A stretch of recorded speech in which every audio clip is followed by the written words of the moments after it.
Good morning. Assalamualaikum warahmatullahi wabarakatuh.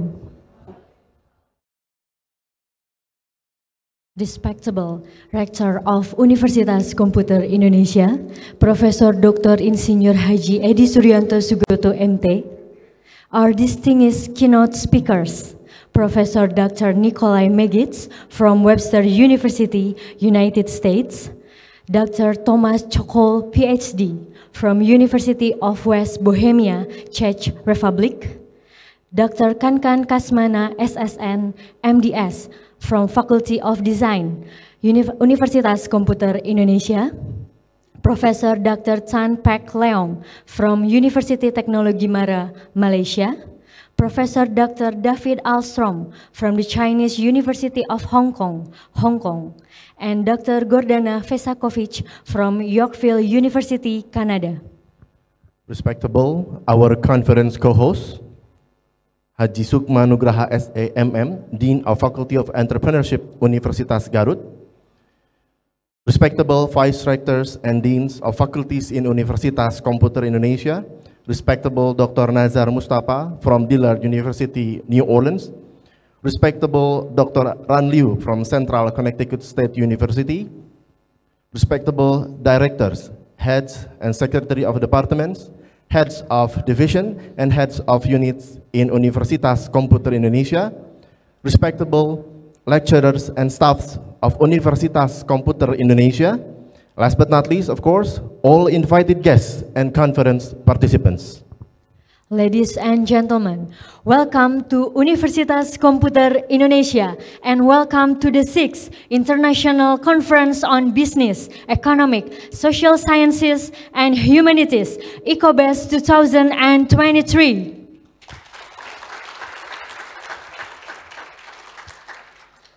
Ladies and gentlemen, we are more than delighted to have the opportunity to host this conference series, especially given the challenges posed by the COVID-19 pandemic. It is truly a valuable opportunity for us to finally meet in person and exchange ideas in this conference. We would like to express our heartfelt gratitude to the Rector of Universitas Komputer Indonesia, Profesor Dr. Insinyur Haji Edi Suryanto Sugoto MT, for his endless support to this conference. We also thank the Vice Rectors and Dean of Universitas Komputer Indonesia for their support. We must also recognize the committee's tireless efforts in managing this conference offline and online through Zoom meeting today, March 9, 2023. Ladies and gentlemen, we would also like to express our sincere gratitude to our distinguished keynote speakers for generously sharing their insights and expertise with us at this conference. With their contributions, this year's theme, Scientific Framework as Initiator of Change in Post-Pandemic Crisis, has been enriched and elevated. We would also like to extend our honest appreciations to all participants who have joined us in the shared commitment to knowledge and progress. We are grateful for your presence and contributions to this valuable opportunity. Ladies and gentlemen, as we begin this conference, we kindly request that you stand with us as we sing the national anthem, Indonesia Raya, and March of Universitas Komputer Indonesia. This session will be conducted by Tresna Alfiani.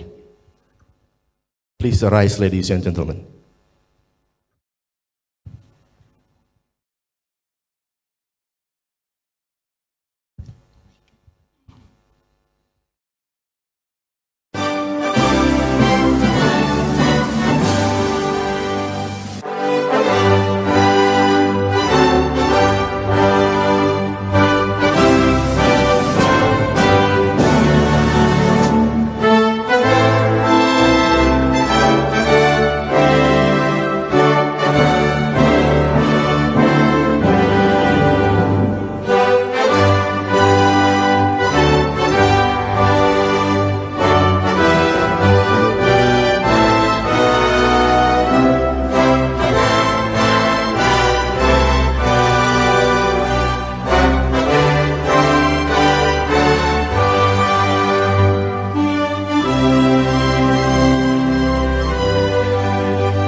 Indonesia, tingkatkan sumber daya manusia untuk kepentingan bangsa, demi Indonesia kita tercinta.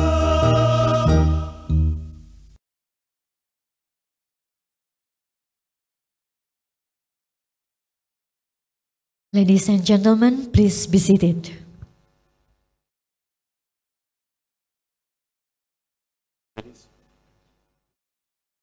Ladies and gentlemen, we would like to invite you to watch a brief video documentation about Universitas Komputer Indonesia.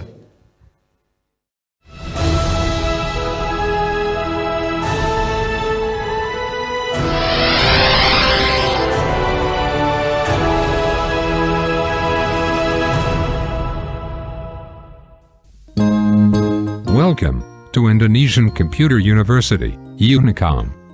This university is established in 2000 and located in an education center area in Jalan Dipati Ukur, Bandung.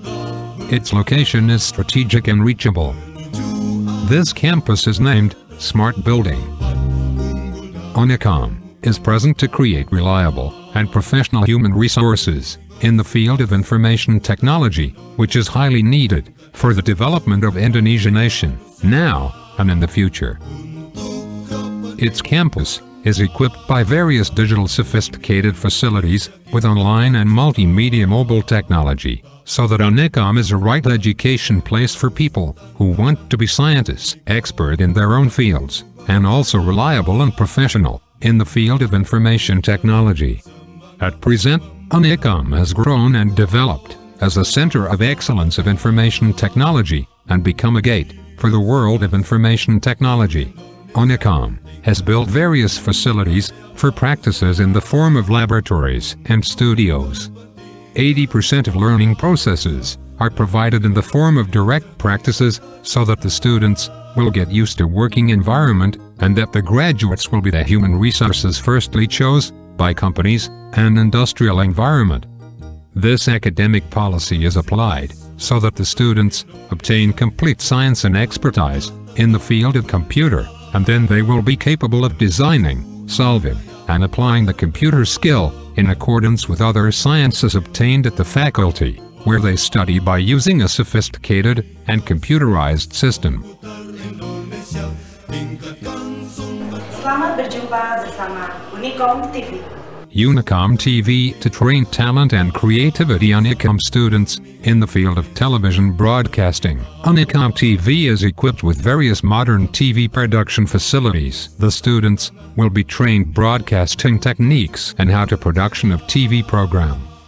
UNIKOM is also have a UNIKOM radio. In UNIKOM radio, the students will be trained in trying to become a radio announcer, radio operator, and production of radio program.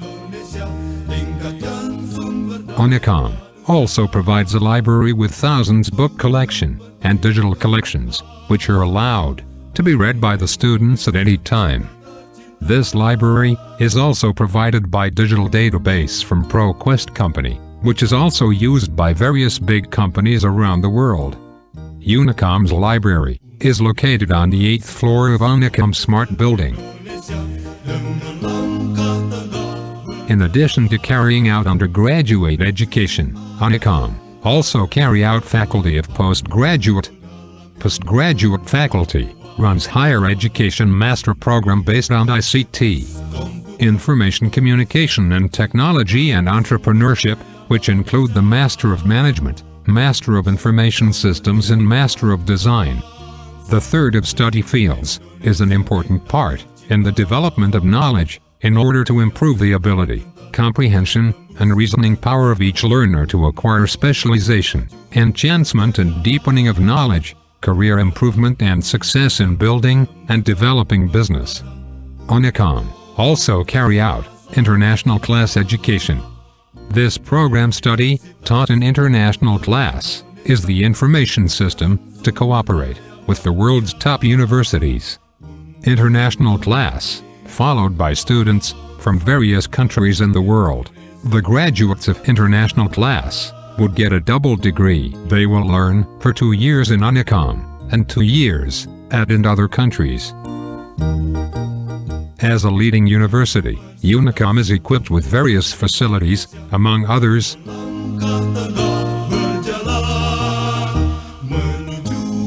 UNIKOM Center, unggul dalam ilmu pengetahuan. Universitas Komputer student admission, tingkatkan sumber daya manusia untuk kepentingan bangsa, demi Indonesia kita tercinta. UNIKOM Canteen, Tak gentar menembus tantangan, UNIKOM maju berjaya. Workshop Place, Dada semangat membara, UNIKOM jaya. Medical Center, and others.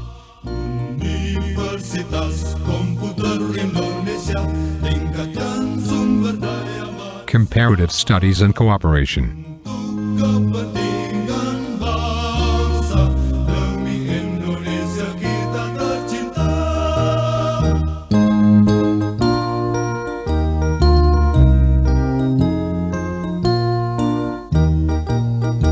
Universitas Komputer Indonesia, demi Activities, untuk kepentingan bangsa, demi Indonesia kita tercinta. Tak goyah, tak gentar menembus tantangan, UNIKOM maju berjaya. Menyala di dada semangat membara, UNIKOM jaya selamanya.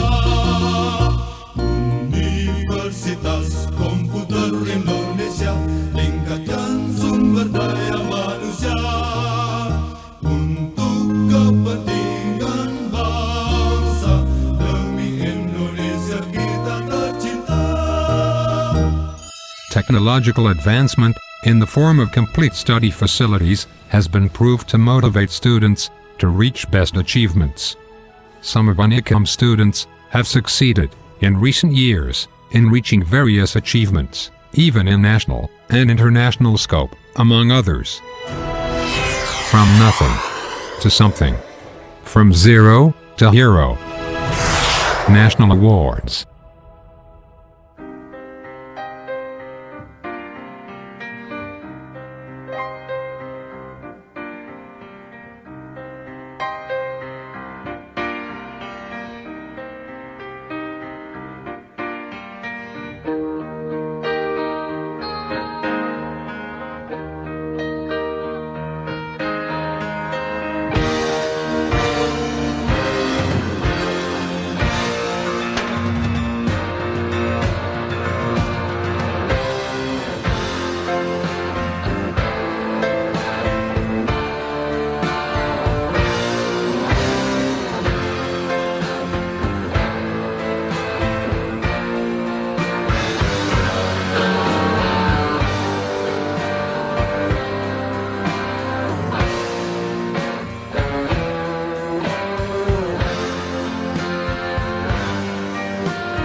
International awards.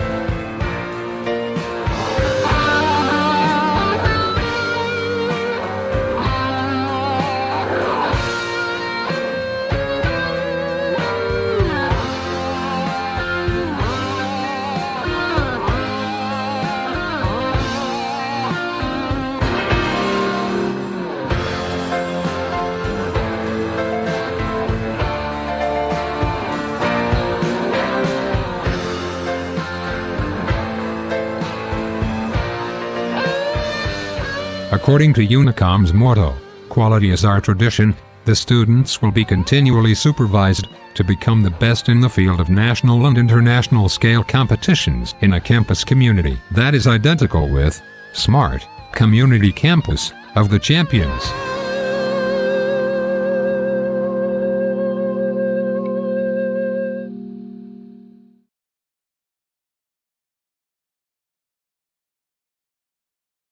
Ladies and gentlemen, our next agenda is the speech from the conference chair, Dr. Poni Sukaisih Kurniati, SIP MSI. The floor is yours.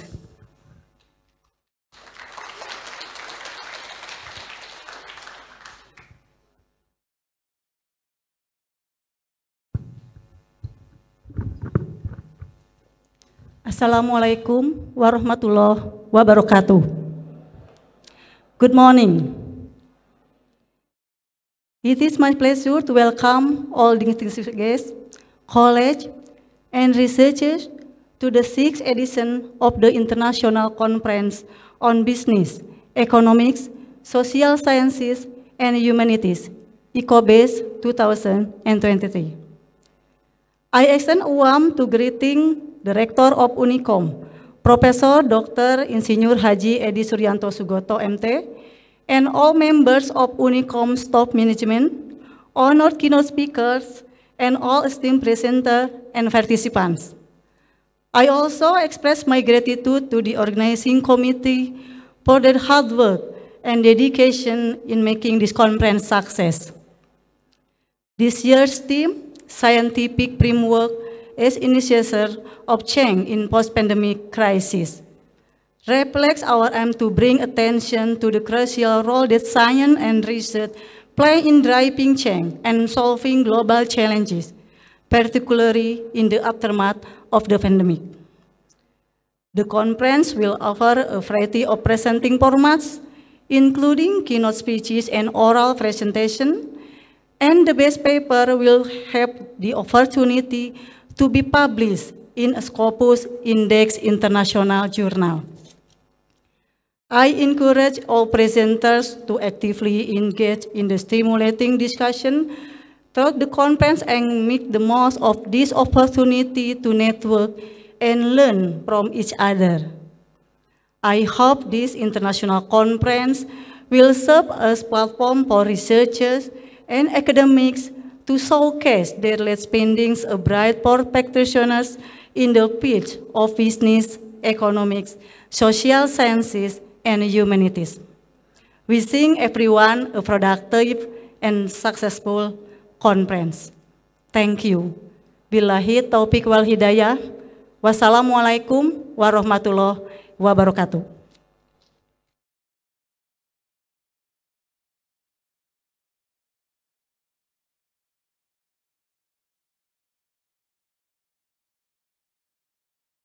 Ladies and gentlemen, the opening speech and conference official inaugurations by Dean of Faculty of Economic and Business, Associate Professor Dr. Eli Suhayati, SA, MSI, AKCA. The floor is yours.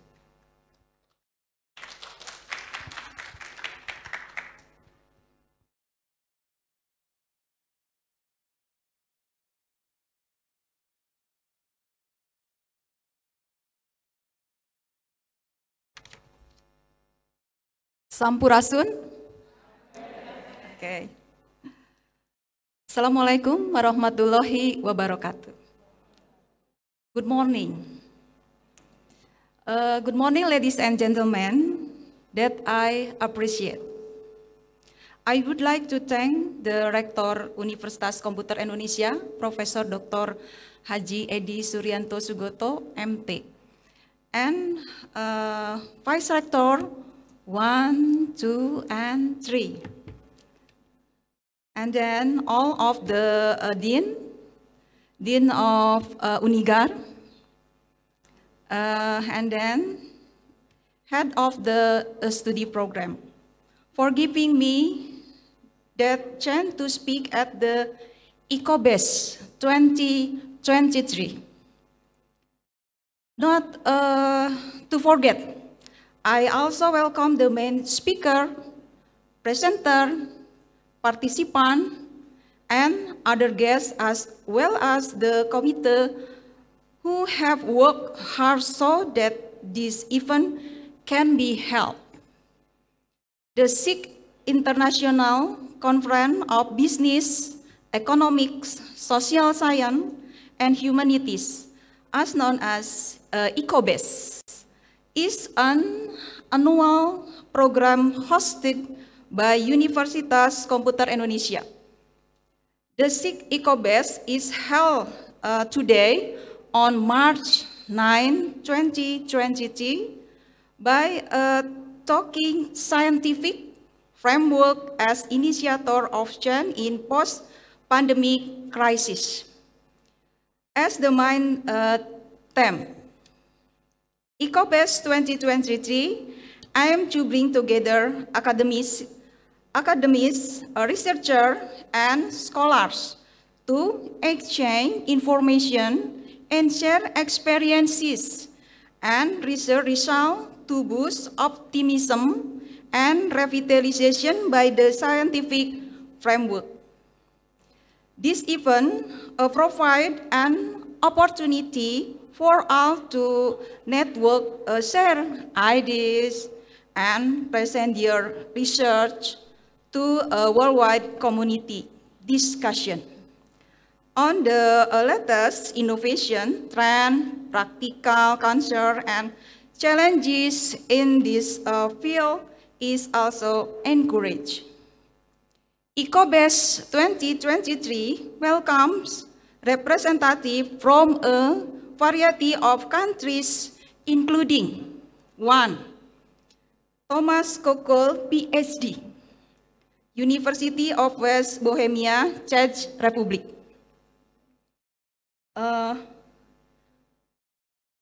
Dr. Gordana Pesakovic, Yorkville University. Professor Dr. Nikolai Megid from Webster University, United States. And then Professor David Ashram, Chinese University of Hong Kong. And then Dr. Kankan Kasmana, SSN, MDS Universitas from Universitas Komputer Indonesia. This all I have got to say about the welcoming speech by saying Bismillahirrahmanirrahim. The sixth ICOBEST is official open.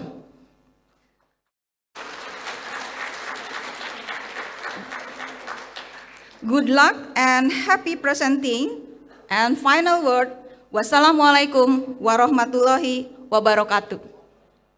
Kindly request the conference chair to accompany the Dean of Faculty of Economic and Business in the formal inauguration of this conference, which will be marked by the sound of a gong.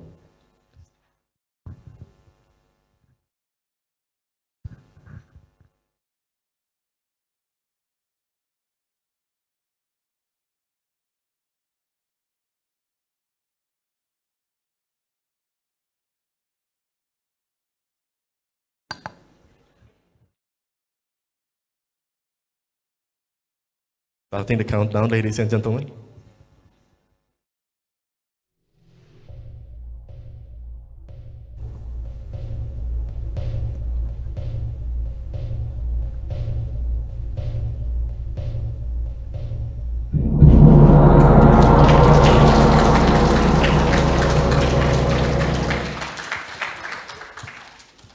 Thank you. Please be seated.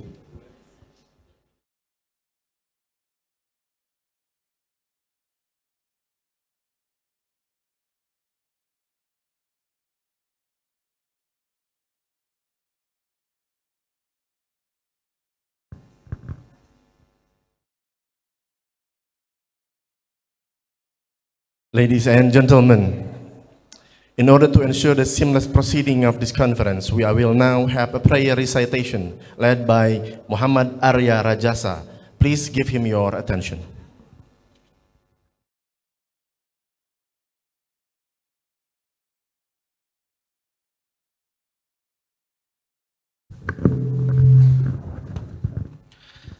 Bismillahirrahmanirrahim. Assalamualaikum warahmatullahi wabarakatuh. Ladies and gentlemen, let us pray according to our own belief. And please allow me to guide this prayer according to Islamic belief. A'udzu billahi minasyaitonir rajim. Bismillahirrahmanirrahim. Alhamdulillahi rabbil alamin. Wassalatu wassalamu ala asrafil anbiya'i wal mursalin wa ala alihi wa ashabihi ajmain. Ya Rabbana, lakal hamdu kama yanbaghi li jalali wajhikal karim wa azimi sultanik.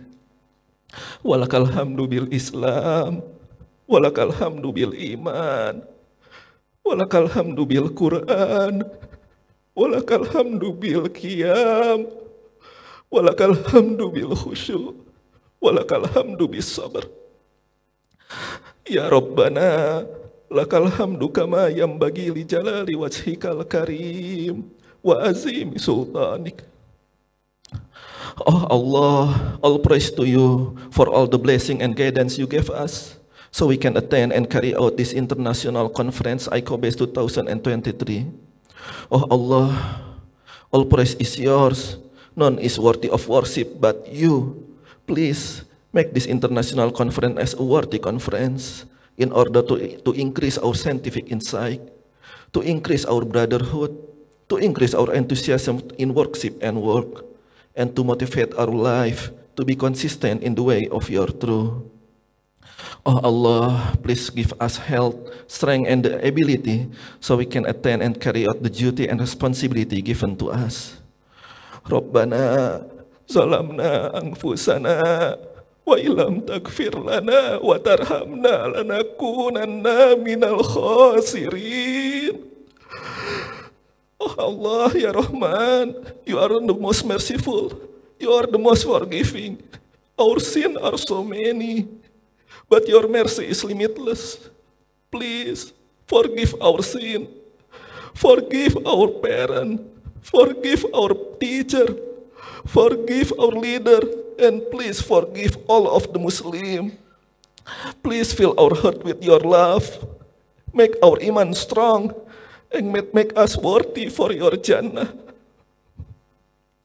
Oh Allah, please grant us the ability to forgive those who give us a pain, cause us a harm. Please give us wisdom, knowledge, and understanding of Islam. Oh Allah, and with the knowledge you gave us, please provide us the ability to help the poor and the needy people. You are our God. None is worthy of worship but you. Allahumma inna nas'aluka salamatan fid din wa afiatan fil jasad wa ziyadatan fil ilmi wa barakatan fil rizqi wa taubatan qoblal maut wa taubatan qoblal maut wa rahmatan indal maut wa maghfiratan ba'dal maut.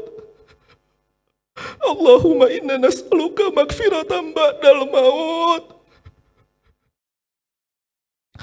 Rabbana innana sami'na munadiya yunadi lil imani an aminu bi rabbikum fa amanna.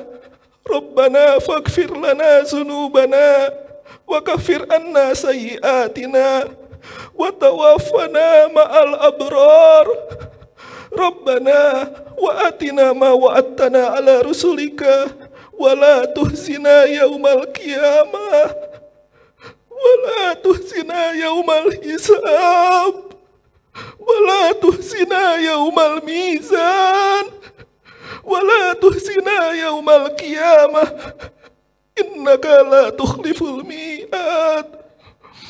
Rabbana atina fid dunya hasanah wa fil akhirati hasanah wa qina azabannar wa qina azabannar wa qina azabannar wa adkhilnal jannata mal abrar ya azizu ya ghaffar ya rabbal alamin. Subhana rabbika rabbil izzati amma yasifun wassalamun alal mursalin walhamdulillahi rabbil alamin. Wassalamualaikum warahmatullahi wabarakatuh.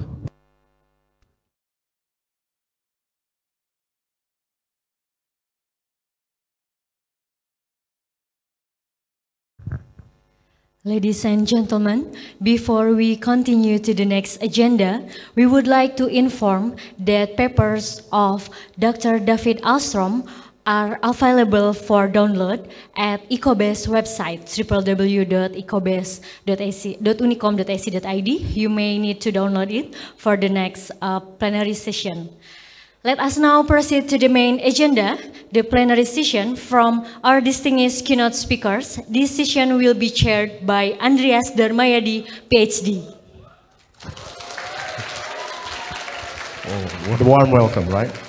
Okay, ladies and gentlemen, it is my pleasure also to inform you that this session will be conducted in a hybrid format. Our first three speakers will be presenting their findings virtually via the Zoom platform, while the next three speakers will be presenting their findings in person here with us today. I also heard that Professor Abdul Karim is also joining with us in Zoom. Welcome, Professor. And as mentioned before, the session will be chaired by the esteemed Dr. Andreas Darmayadi. Before we begin, please allow me to briefly introduce Dr. Darmayadi and read out his impressive CV.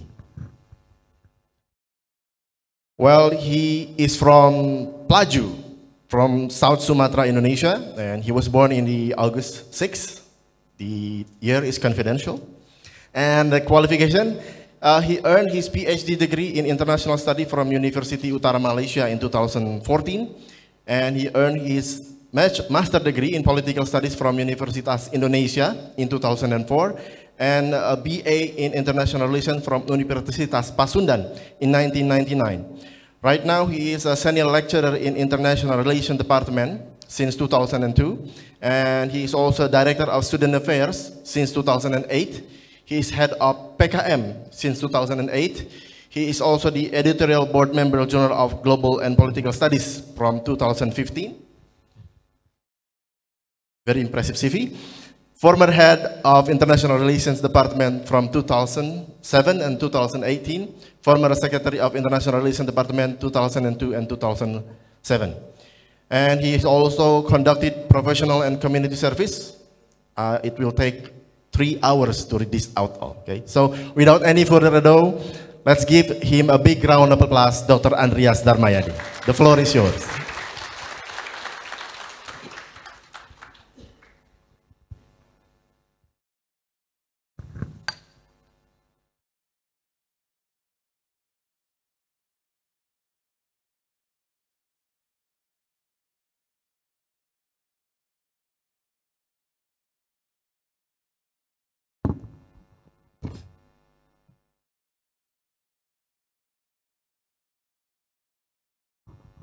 Thank you very much, Pak Tantan, Bu Tina, for introducing me. Assalamualaikum warahmatullahi wabarakatuh. Assalamualaikum warahmatullahi wabarakatuh.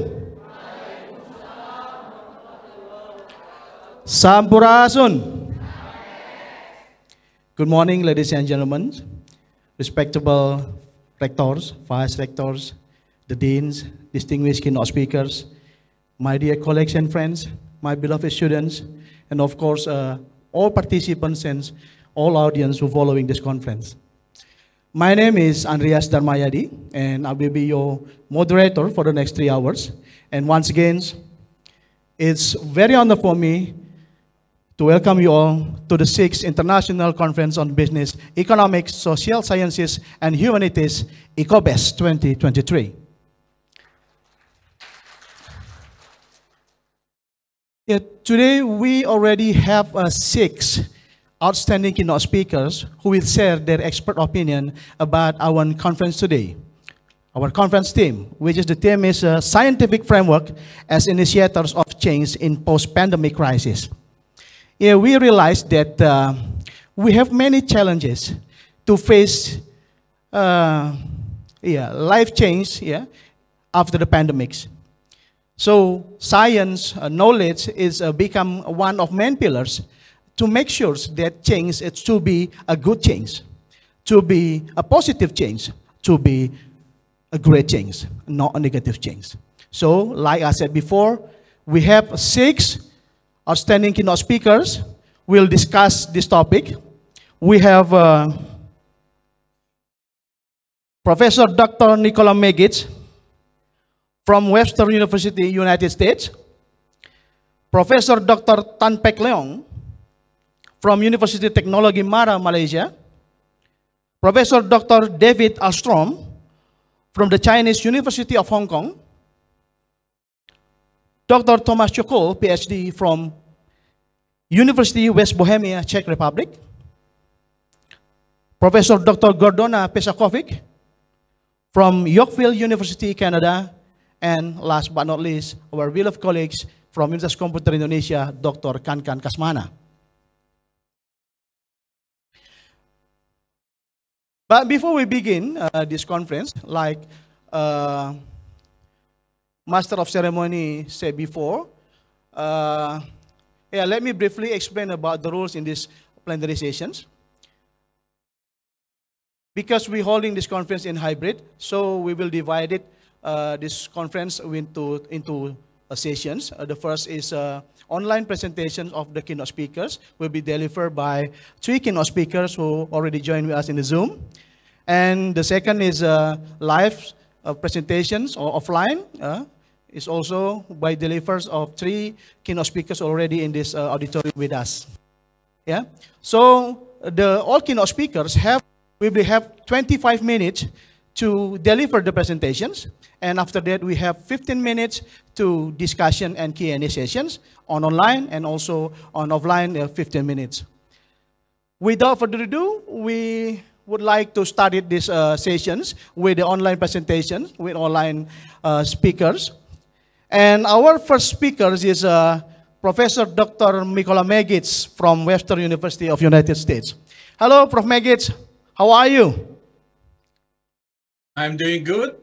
Good evening. I want to say good evening. Oh, good evening, yeah. Good morning in your beautiful place. And I'm just looking outside of windows. I see snow. And I'm so jealous because you have a very nice, very nice weather in Indonesia today. What I'm planning to do now, just trying to set up my screen and going to be ready to present if you allow me to do so, please. Okay. Yeah, actually, I'm very happy to meet you again. I hope someday we meet directly in Bandung, yeah? So, yes. Before you give deliver your presentation, I will read your curriculum CV, curriculum vitae. Professor Dr. Nicola Megich is an expert in global economics, FDI in emerging markets, and entrepreneurship, with distinguished record of academic achievement in lecturing and scholarly research. He possesses over 25 years of international business experience, including strategic planning, sales, and import-export practices. Professor Megich received his MBA from Augsburg University in Minneapolis and earned a doctorate in economics from the University Libera Ukrainensis in Munich, Germany. He is associated with the Office of International Trade in the Minnesota state government, where he managed the state's economic cooperations with the countries of Eurasia. As an educator, Dr. Megich, as a young professor, taught numerous international business courses at various universities around the globe. Currently, he teaches at Webster University School of Business and Technology in St. Louis, Minnesota, United States of America, and is a visiting professor at the University of Johannesburg, South Africa. In 2021, Professor Megich completed the Fulbright program at the University of Zagreb, Croatia. Dr. Megich founded, owned, and operated several successful startup enterprises during his business career. He established the Institute of Eastern Europe and Central Asia and launched the Journal of Eastern European and Central Asian Research. Professor Megich is an academic of the Ukrainian Academy of Economic Sciences and member of the U.S. Academy of International Business. Ladies and gentlemen, please give your full attention for Professor Megich. Professor Megich, time is yours. Thank you, Mr. Chairman, for such nice presentation. Good morning one more time. My today presentation, as you can see, will be based on my personal experience. This is, I call my presentation is how to write research article and be published in Scopus and Web of Science journals. And I will be specifically talking today about tips and tricks from publisher and editor, because I'm acting in two capacities, as a publisher and an editor as well. And today I have several of my colleagues from a journal editorial board who is joining. Two of them are presenters. You will have a pleasure to listen to their presentation. Is Dr. David Armstrong and peer reviewer and an editorial board, Dr. Gordana Pesakovic, and also two of my colleagues in the United States as well, Dr. Ran Lu and Dr. Nazar Mustafa. I mean, we have at least 4 representatives from the United States today at the conference. I'm so happy that conference keeps growing and you keep inviting me, and I hope I keep contributing as we move forward with this conference forward.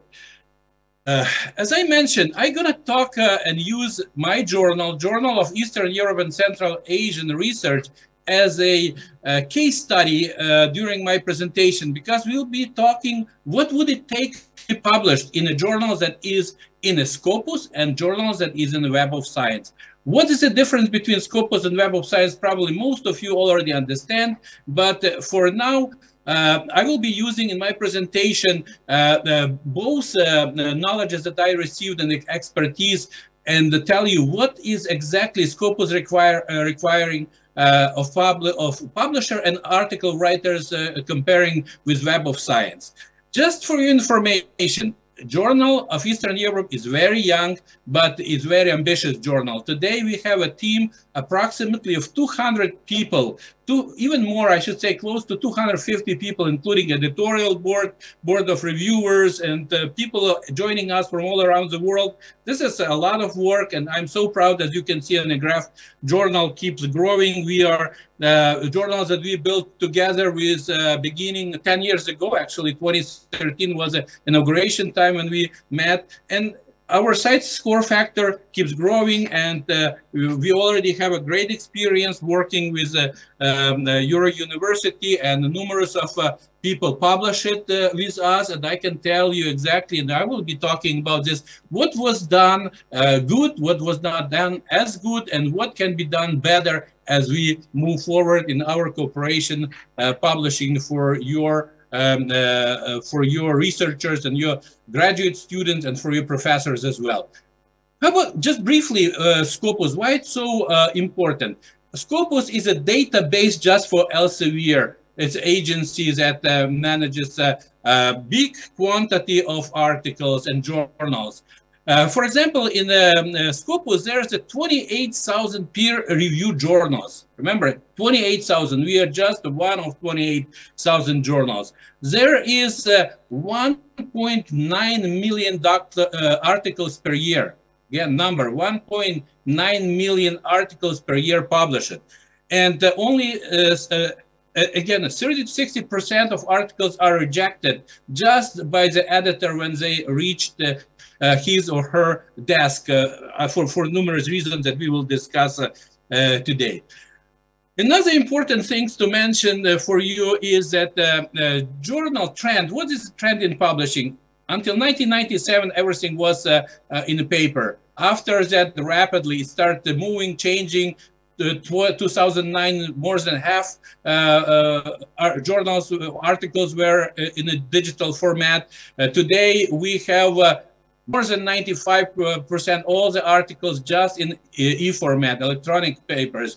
Just very, very few are publishing in a paper, including us. Yes, we publish our journal in a paper version as well, but mostly for a record, and we are required by American Congress Library to submit 5 copies for each editions that issues that we publish to be submitted to US Congress for Congress Library for the record. Again, don't be surprised that you will not see paper journal any more in the future. What next? why people want to publish, why researchers, students want to publish, and what would it take to be published. Mainly for PhD degree, some people get for funding, and mechanism of evaluation of scientists is based on this: how many articles were published, where they were published, and then who read those papers and how often they get read, and then are they cited or not cited. As I usually say, write an article, and if no one reads this, and even if nobody is citing this paper, that is a worthless paper. Maybe one day you achieved your goal, you get your PhD degree, but after that, you not keep publishing. This is a lost opportunity for many of you. Each journal, including ours, we keep a data. We keep a record to see how many people are reading us, what they are reading, how often they're reading, how many people reading just abstract, how many readings entire article. Just for you, I just printed this a day or 2 days before screenshot. As you can see, on a daily basis, we have 200 to 250 people reading papers. It's not only visiting our website, but reading, and you can see how many files were downloaded. One of your universities is the first one. I'm very proud because Darmayari, I believe this is the right name, the person from your university published an article. As of today is the champion for this month's most visited paper, most read paper. 125 times people downloaded PDF file. Okay, total 303 visitors of this paper. It must be interesting article because it was an impact of Russia-Ukraine war. Hot topic, people are reading around the world, and we are in all the possible databases and people checking on us. And this is one of the point in pros and cons and tricks. Write something that is interesting, write on something that people want to read. Okay, not what you want to read, but what other wants to read. Okay, then you will become excited. Talking about a topic of where to start, and again, I put this here: how to get published before you even start writing. That is important. Those experienced people, among them, one of your next guest speaker, David Arkstrom, he is. In 10% of most cited authors published in Web of Science. He will tell you this, what would it take? And he will talk to you about this today. And many people, just I put Google here. Don't start with Google. Google is a good thing for maybe looking for a map, how to get to one place, from one place to another place. But for academia, Google is not the best source. There's many other things that we will be talking today, including those databases, Web of Science and Scopus and others, and EBSCO, where you have to check for this, what was already published. What is the trend? Is it the topics that you're going to be working on? Is it novel, not novel? Is it exciting for others or not exciting for others to read? Because you really don't want to publish something that no one will be searching in the future when it's become a real job. Check what others have done. What others have written on the same subjects that you are writing in. This is the most important. Start with the research.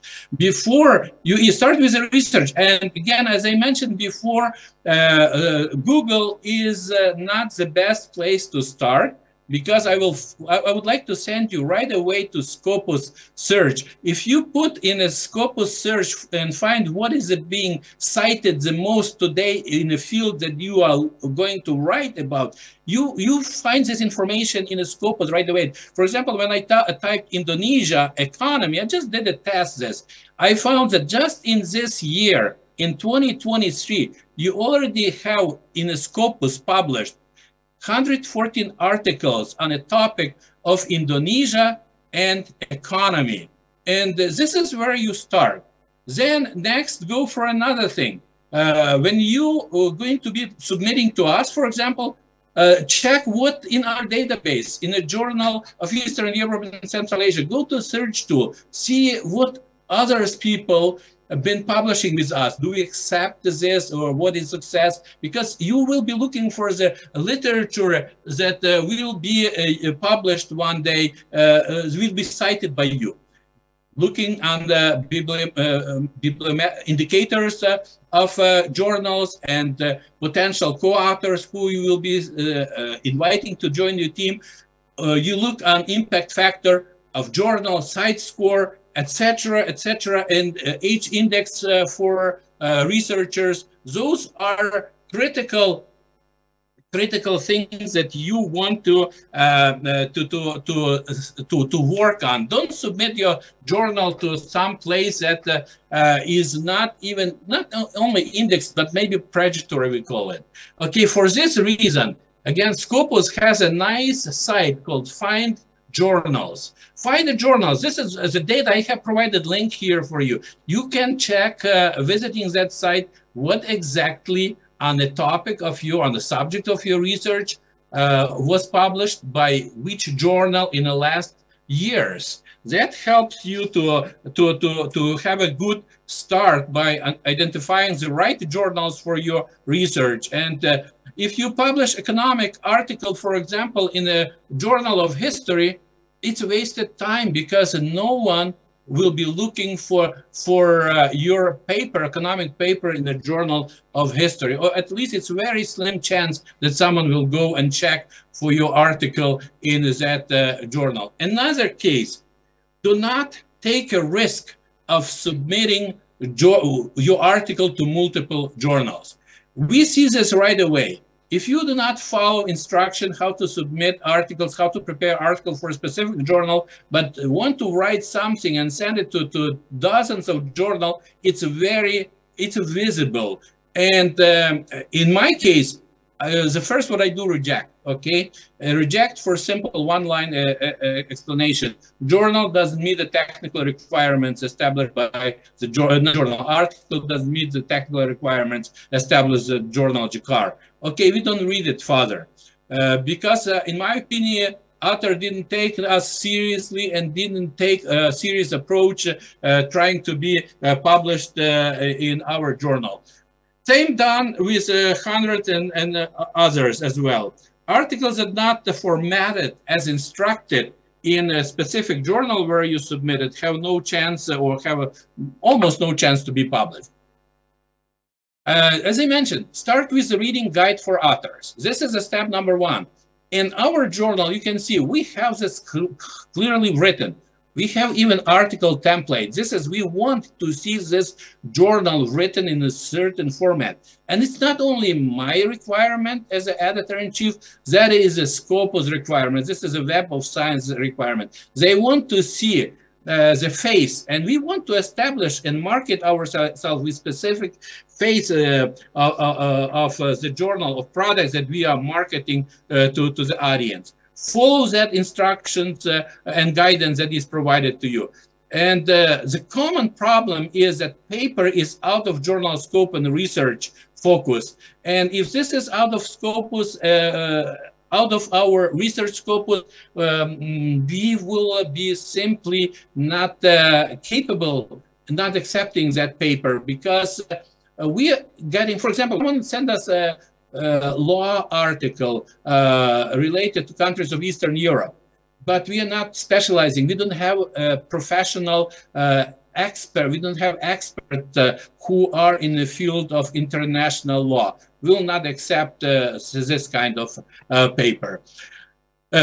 Another reason for being that we see the common problems, language standard. Low language standard. I will talk about this more. We'll see what should be done by international authors. I'm talking about the international authors because I'm the one of the international. I'm the one who English is not a native language for myself. Somehow I can't communicate, but our journal is strong not as much as by myself as an editor, but more as a team. We have a team of experts in the different fields, and they are keeping track. This is why most of, I should say like 90% of our articles we submit goes to the second and third round of review. And this is what researchers and from UNIKOM University should expect with their papers as well happening moving forward.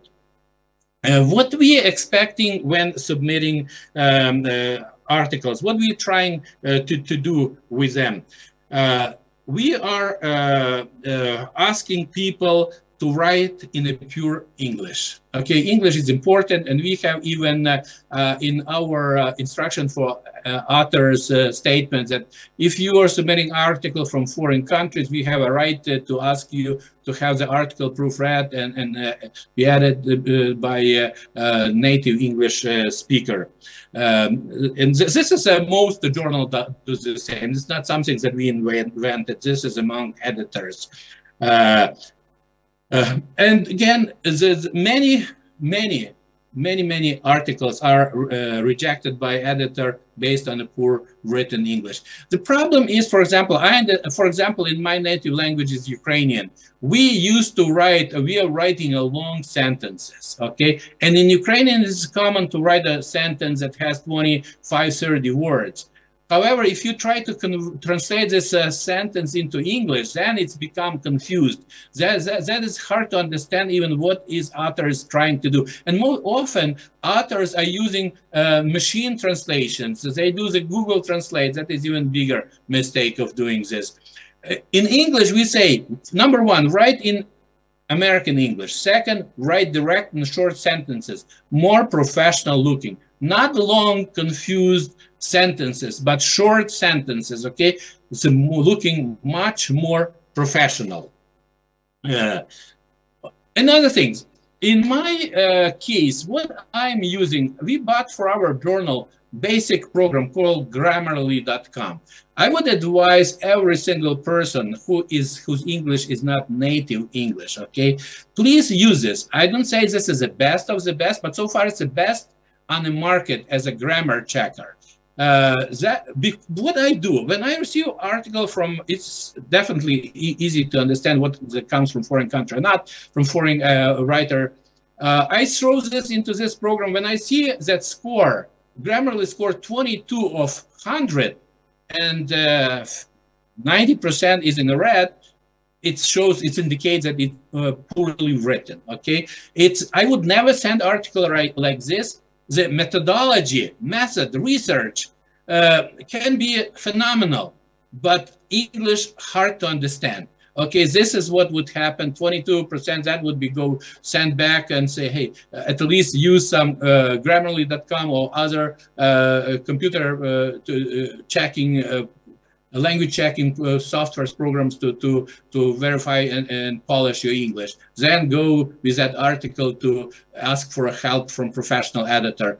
Okay, this is kind of big advice, because in my case, at least not half, probably 30 to 40% of papers are rejected just for this reason. Okay, now we have a few minutes I have left just to talk about the research structure, about the mistakes that is happening and how to avoid those mistakes. This is a basic. I just borrowed that nice slide with a fish from one of the Scopus presentations when they are using IMRAD as a journal article structure. I added to this literature review. This is what we require.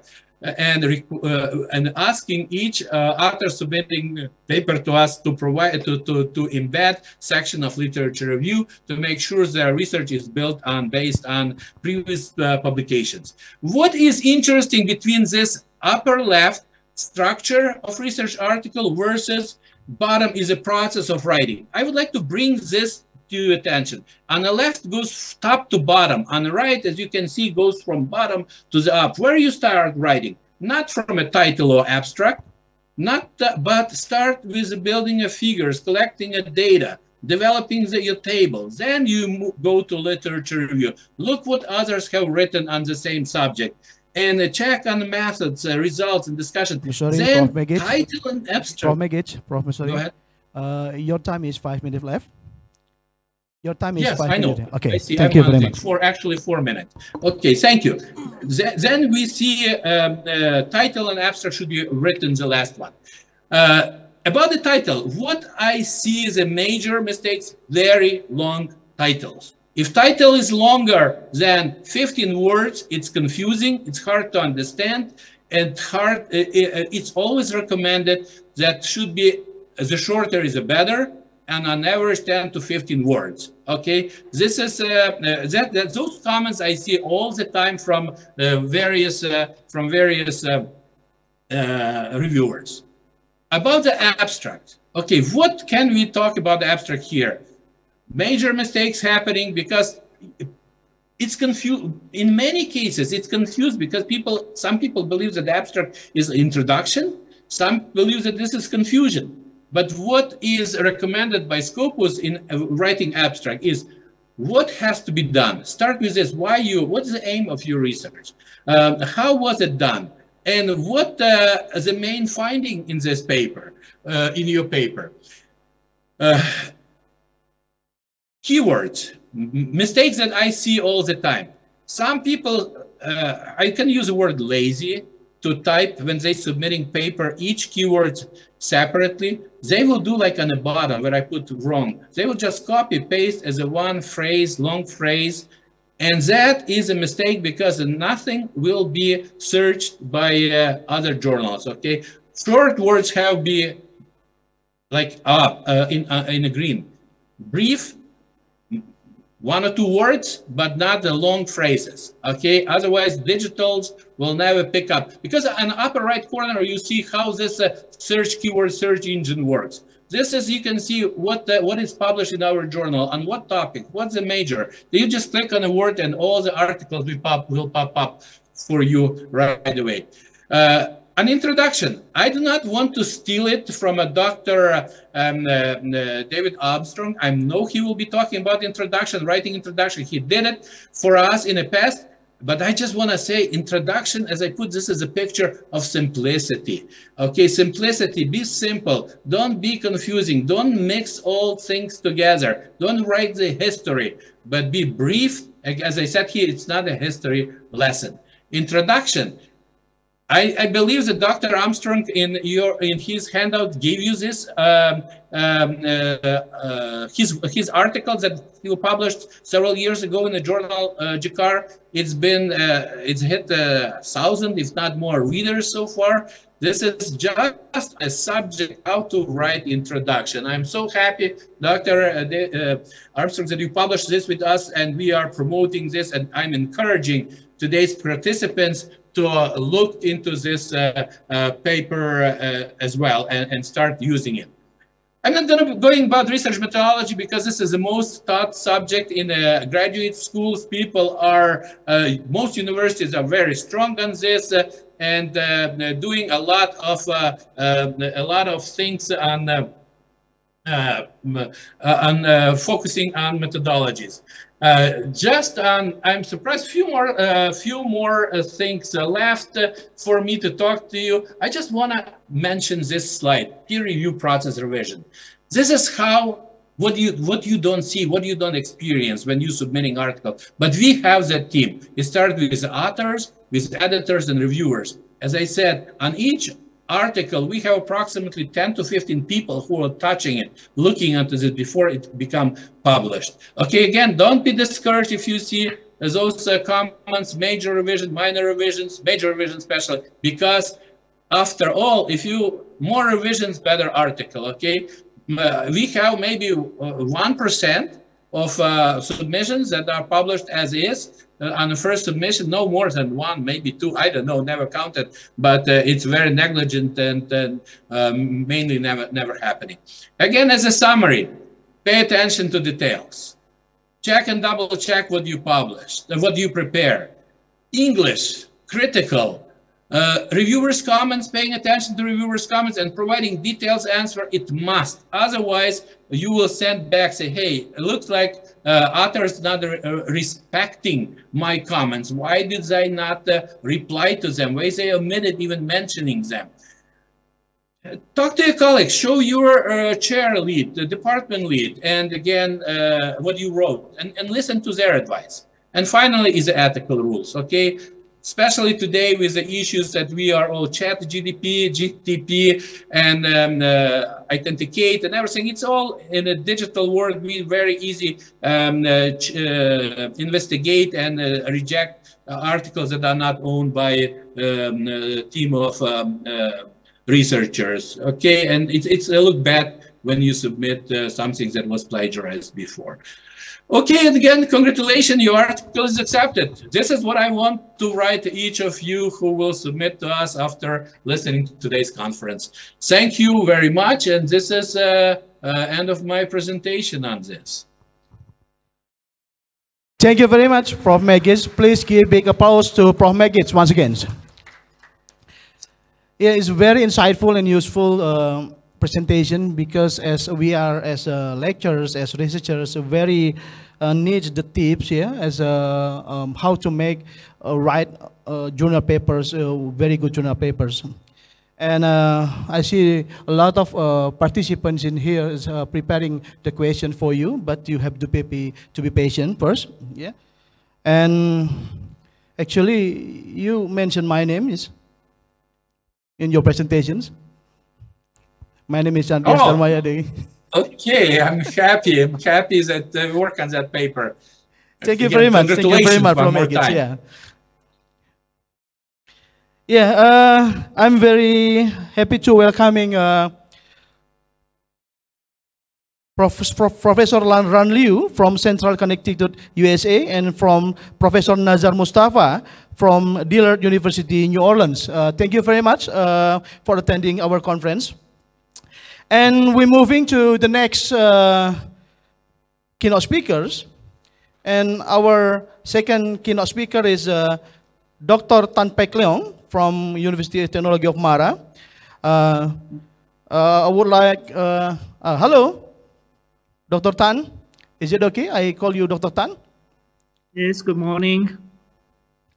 Good morning. I will read your curriculum CV, curriculum vitae. Dr. Tan has been an academician for the last 19 years.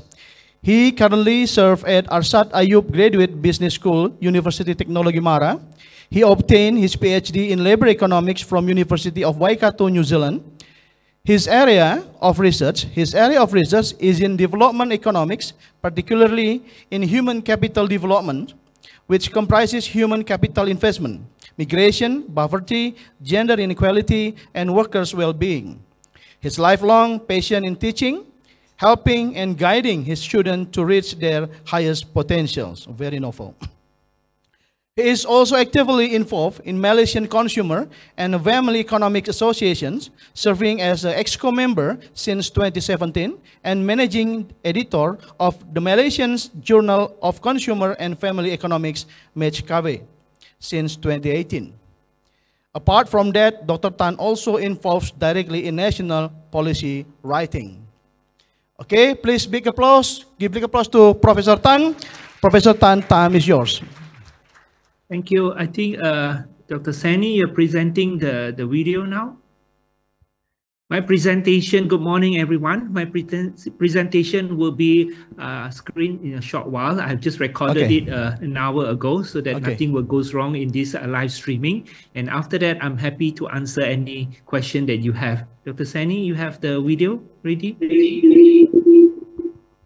Yes. Yes.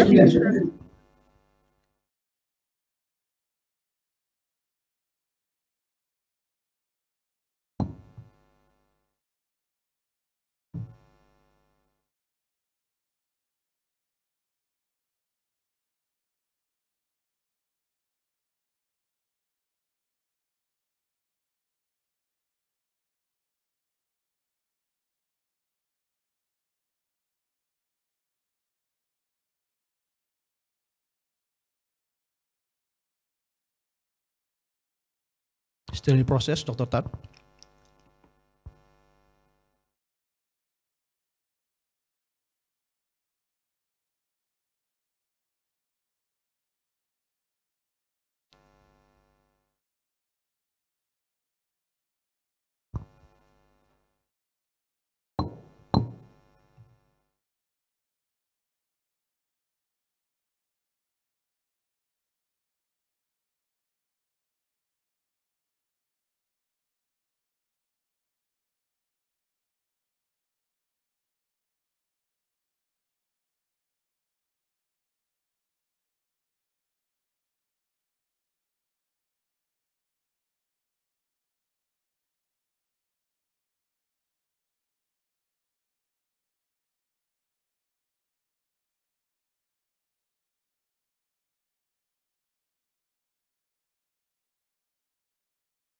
I think I'll present Dr. Sani again here. So sorry everyone for the technical. Now I'm going to share screen.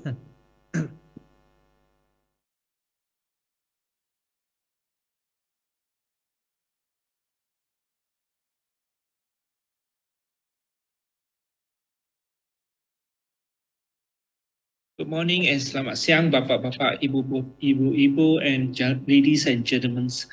First of all, I'm very thankful to the organizing committee of the 6th International Conference on Business, Economics, Social Science and Humanity, ICOBEST, hosted by Universitas Komputer Indonesia, UNIKOM, for inviting me here for this presentation this morning. I'm Dr. Tan. I'm from Malaysian Consumer and Family Economic Association, MACFI, the publisher of Malaysian Journal of Consumer and Family Economic. And I teach at Arshad Ayub Graduate Business School, University Technology Mara, Malaysia, UITM. Therefore, I bring you greetings from Malaysia, from MACFI, and also from UITM. I'm honored this morning to share with you an issue regarding labor economics. The title of my sharing today is Gig Economic, a Regression or Progression for Our Millennial Workers. Let's begin with the definition. What is gig economy? So gig workers are part-time workers or full-time workers or freelancers offering their job and services via online platform economy. They can be skilled workers offering professional services like developer, software developer, proofreaders, accountants, or they can be semi-skilled workers offering services like electrician, plumbers, artisan, and so on.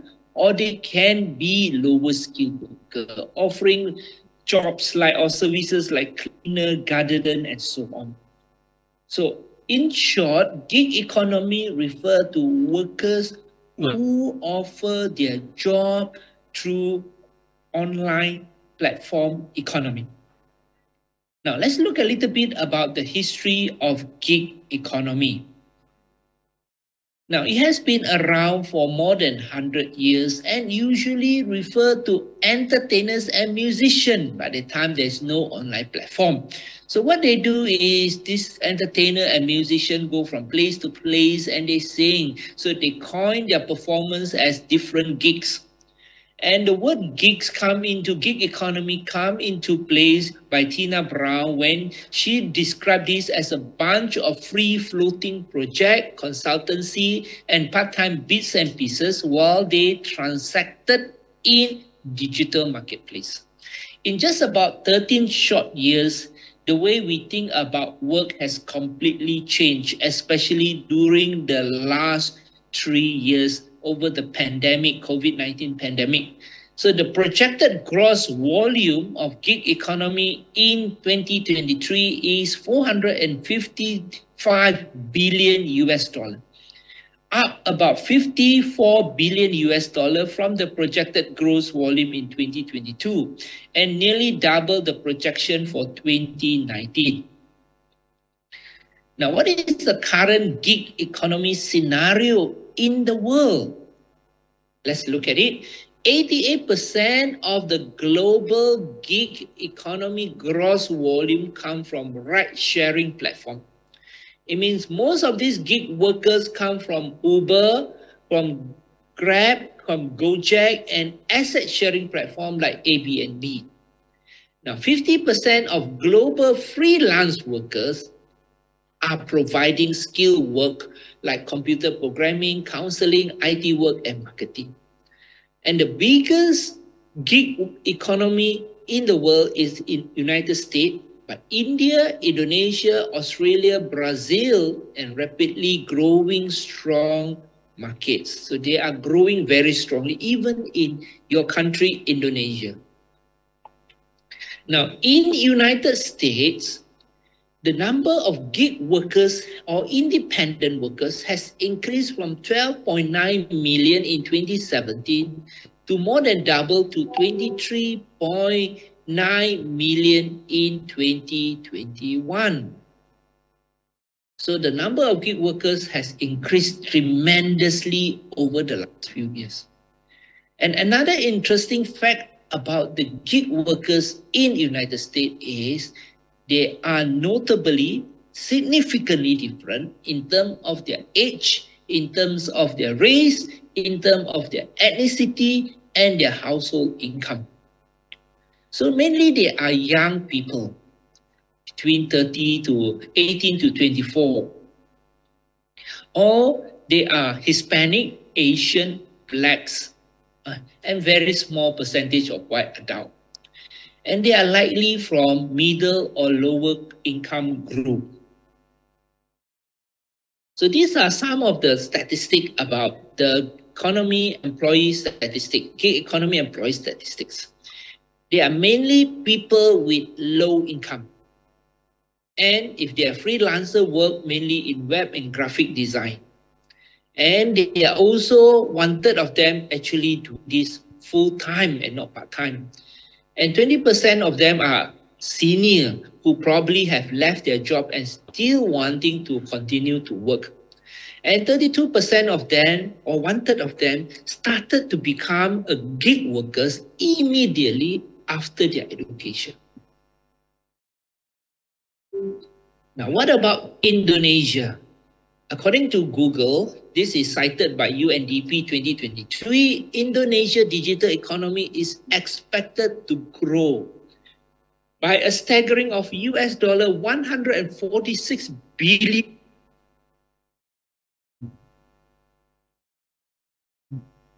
Now, what is the reaction from developing country on gig economy? Overall, it's positive.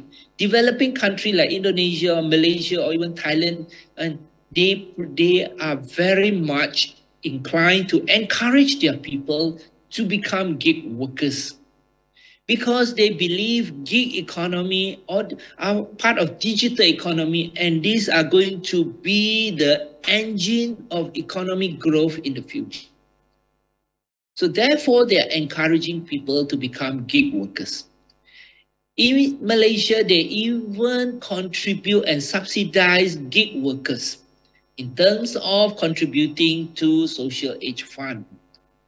Okay, and also in terms of providing some kind of protection in case of unfortunate event. So overall, the reaction, developing countries are very much inclined to encourage their people to be part of gig economy, thinking and knowing that gig economy is the engine of economic growth. Now, what are the factors why workers choose to become gig workers or to be part of this gig economy? There are 5 main reasons given. One, many of them think that joining gig economy is a way for them to be their own boss, self-employed, and they work for themselves. So therefore, they have a lot of flexibility working time. They can work anytime they want, whenever they want.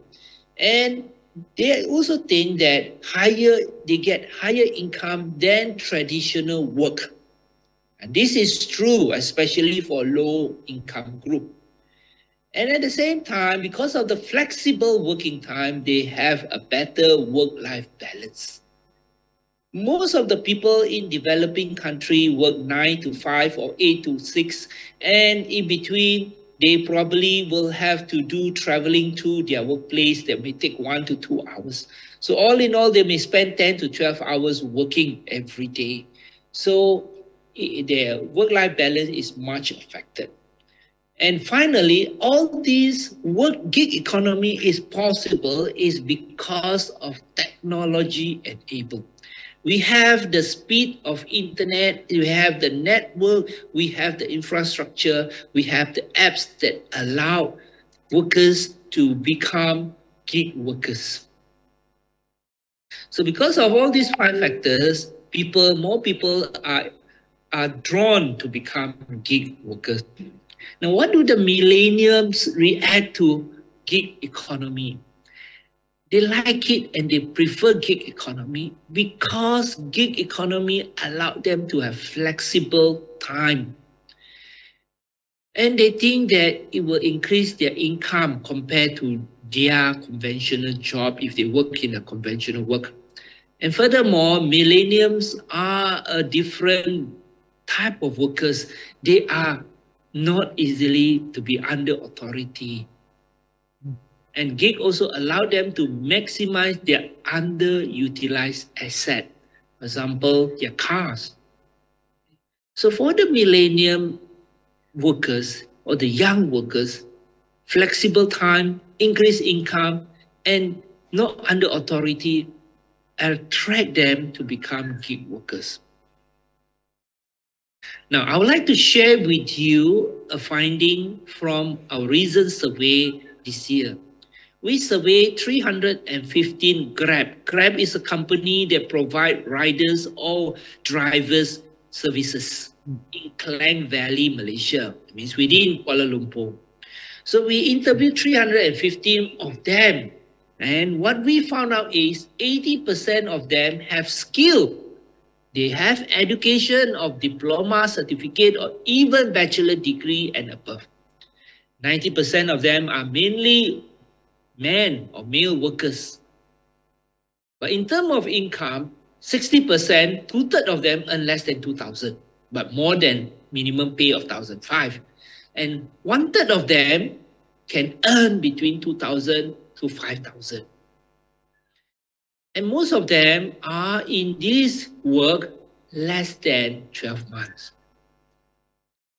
And 40% of respondents was professional in the past. Now, we asked them also why they choose to work as Grab workers. Better income, flexible time, terminated by previous employer, especially during the COVID pandemic. And we also asked them what is their aspiration in the future? Will they continue to work as Grab workers? 31% of them say they will continue in the next 3 years, but only 20% or 1/5 of them say they will continue to work for the next 5 years. This means many of them will take this working in the gig or working as a Grab car drivers and riders as temporary job for the next few years. So why do they need to wait for the next few years? Many of them are trying to equip themselves or they are waiting for a better opportunity. Now, we ran a regression and we found out actually there's only 2 factors that significantly influence their decision to become Grab drivers or riders. 1 is self-employed, 2 is work-life balance. It's not flexible time, and of course, income can be high, but they did not get flexible time. Now, when they become gig workers, they need to work very hard, even harder than conventional work. They need to work early in the morning and probably until late night to achieve their income target. They even need to work on Saturday and Sunday. So there's no flexible working time. They're probably worse off. But in terms of work-life balance, yes, probably because they are now able to decide how they want to work, when they want to work. And they are their own boss. Okay. So what does this finding tell us, and what is this gig economy tell us about millennial workers? Is it a progression or is it a regression? Now, before I answer this question, okay, I want to show you the economic impact in the short run, in the long run. Now, in the short run, skilled workers reduce. There will be reduced skilled workers in the economy. Why? Because many of workers will prefer to work in the gig as a result of they are able to be their own boss and they can earn more. One of the findings tells us that about 1.5 million skilled workers trained to be a skilled workers did not work as skilled workers, but instead work in Grab riders or drivers or gig economy drivers and riders. And this has also caused less and less people interested to increase their skill because they can earn sufficient income being just a riders or drivers. And therefore, there is a big increase mismatch of skill. Meaning whatever we train them to be, they may not work in that area and that job. So therefore, we will see a lot of mismatched skill in the short term. Just like what my survey have shown. Okay, so more than 80% of them have some form of skill, diploma, degree, or even master degree. But they are working as Grab drivers or riders or economy in gig economy lower skill section. So what happened in the long term? This is something I want to highlight to you. In the long term, all these lower skill gig workers will be redundant and replaced by artificial intelligence. For example, drivers and riders are not needed anymore because we are now seeing drone delivering goods. So we don't need riders. We are also seeing automatic cars. So we don't need to have drivers in the car. This is already happening in US, in France, and in UK. So it will come here soon. So therefore, when these workers are replaced by artificial intelligence, by drone, there will be huge unemployment in the long term.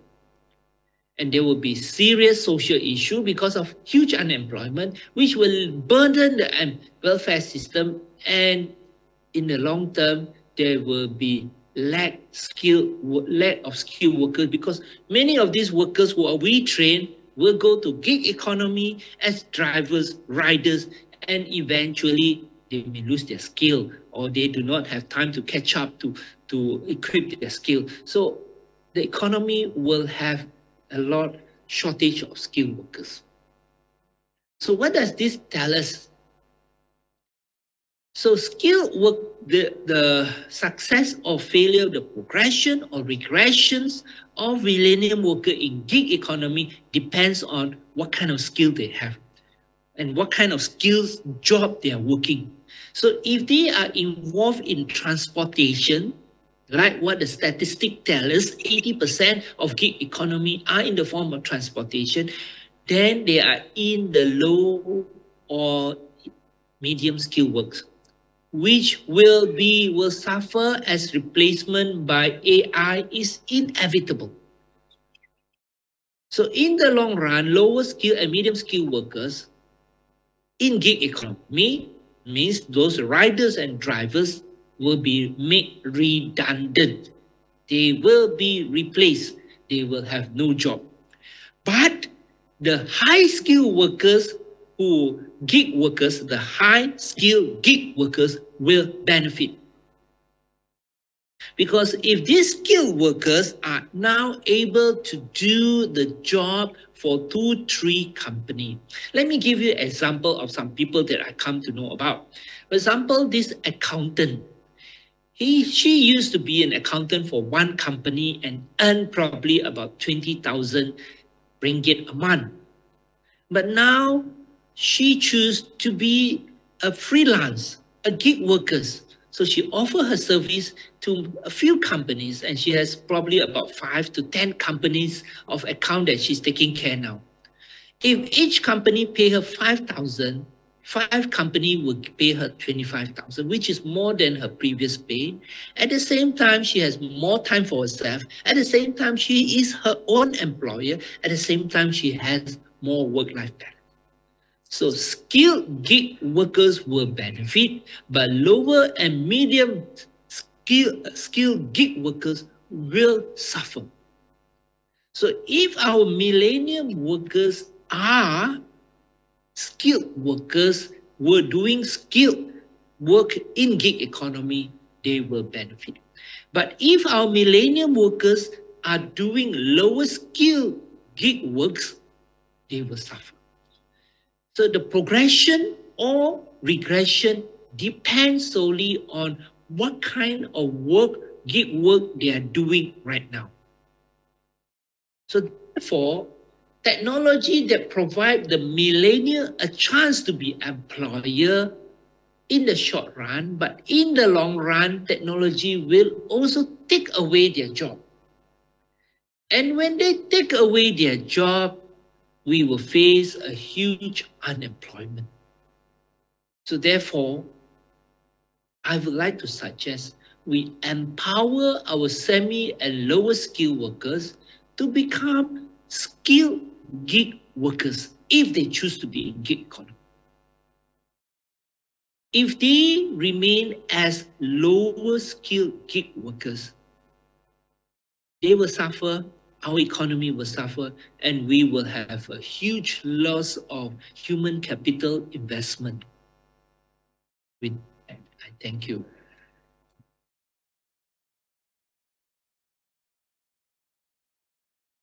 Thank you. That's my presentation. I'm happy to answer any question afterward. Yeah, thank you, Dr. Tan, for the video presentations. It's a very interesting video presentations, actually, because yeah, talking about gig economy and gig workers, it is one of kind of change after pandemics. Yeah, so maybe all the audience participants, we have a question for Dr. Tan's later, and we're going to the third keynote speaker for today from online. Is Professor David Ostrom. Hello, Professor David Ostrom. Yes, I'm here. Can you hear me? Yes, with clearly. How are you? Okay. I just put my slides up on the screen. Okay. Sharing screen. Can you see any slides there? Yes, we already see it. Oh, okay, good. Okay. Great. First, I will write to your curriculum vitae, Prof. David. Okay. Personal data. Full name is David Ostrom. Title is professors. Professor David Education is a PhD from New York University, Stern School of Business, 1996. MPhil from New York University, Stern School of Business, 1994. MBA from University of Hawaii in 1988, and BA from New York University College of Arts and Science in 1982. Professional experience, the Chinese University of Hong Kong Department of Management, 1919, August 1996, until present, as assistant professors, 1996 to 2000, as associate professor, 2001, 2004, a professor, 2004 until present, department chair, 2019 and 2021. Instructor, New York University Stern School of Business, New York, USA, 1993 to 1996.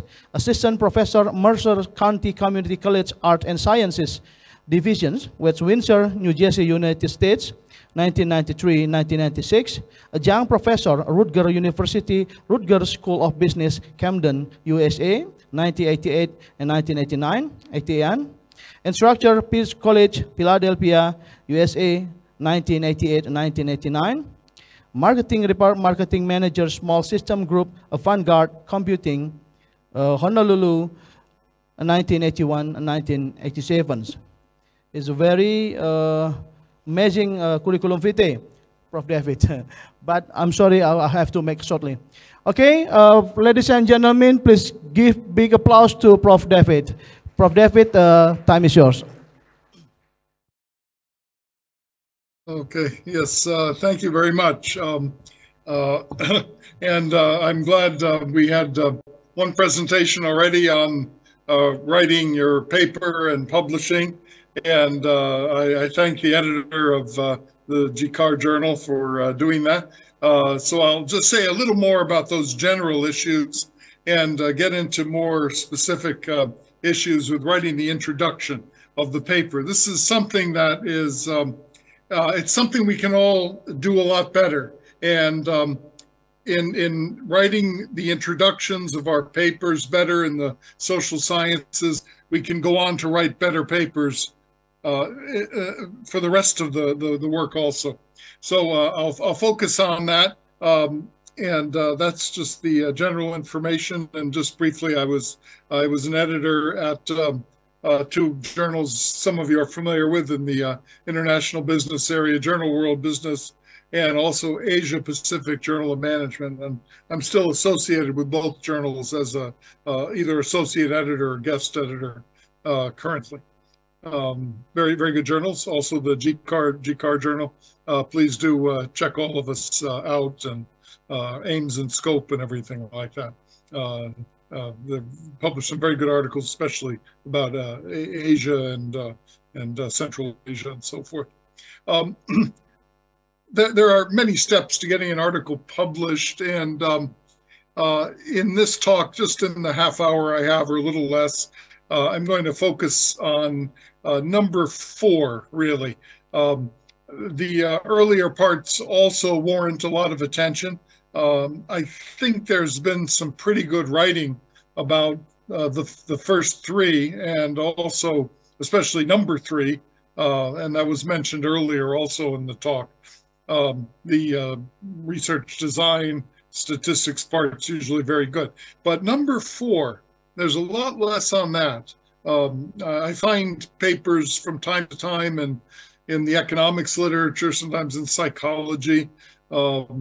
Once in a while, Academy of Management Journal will run a special series of issues with some short articles from the editor. They did so in 2011, 2012, which I cite in several of my papers, so you can check that out. They're very easy to find. Those are pretty helpful, but they tend to be very short. So anyway, let me go right into it very quickly. Some of us see the publishing process a little bit like this. There you are with your paper, and everybody's waiting for you.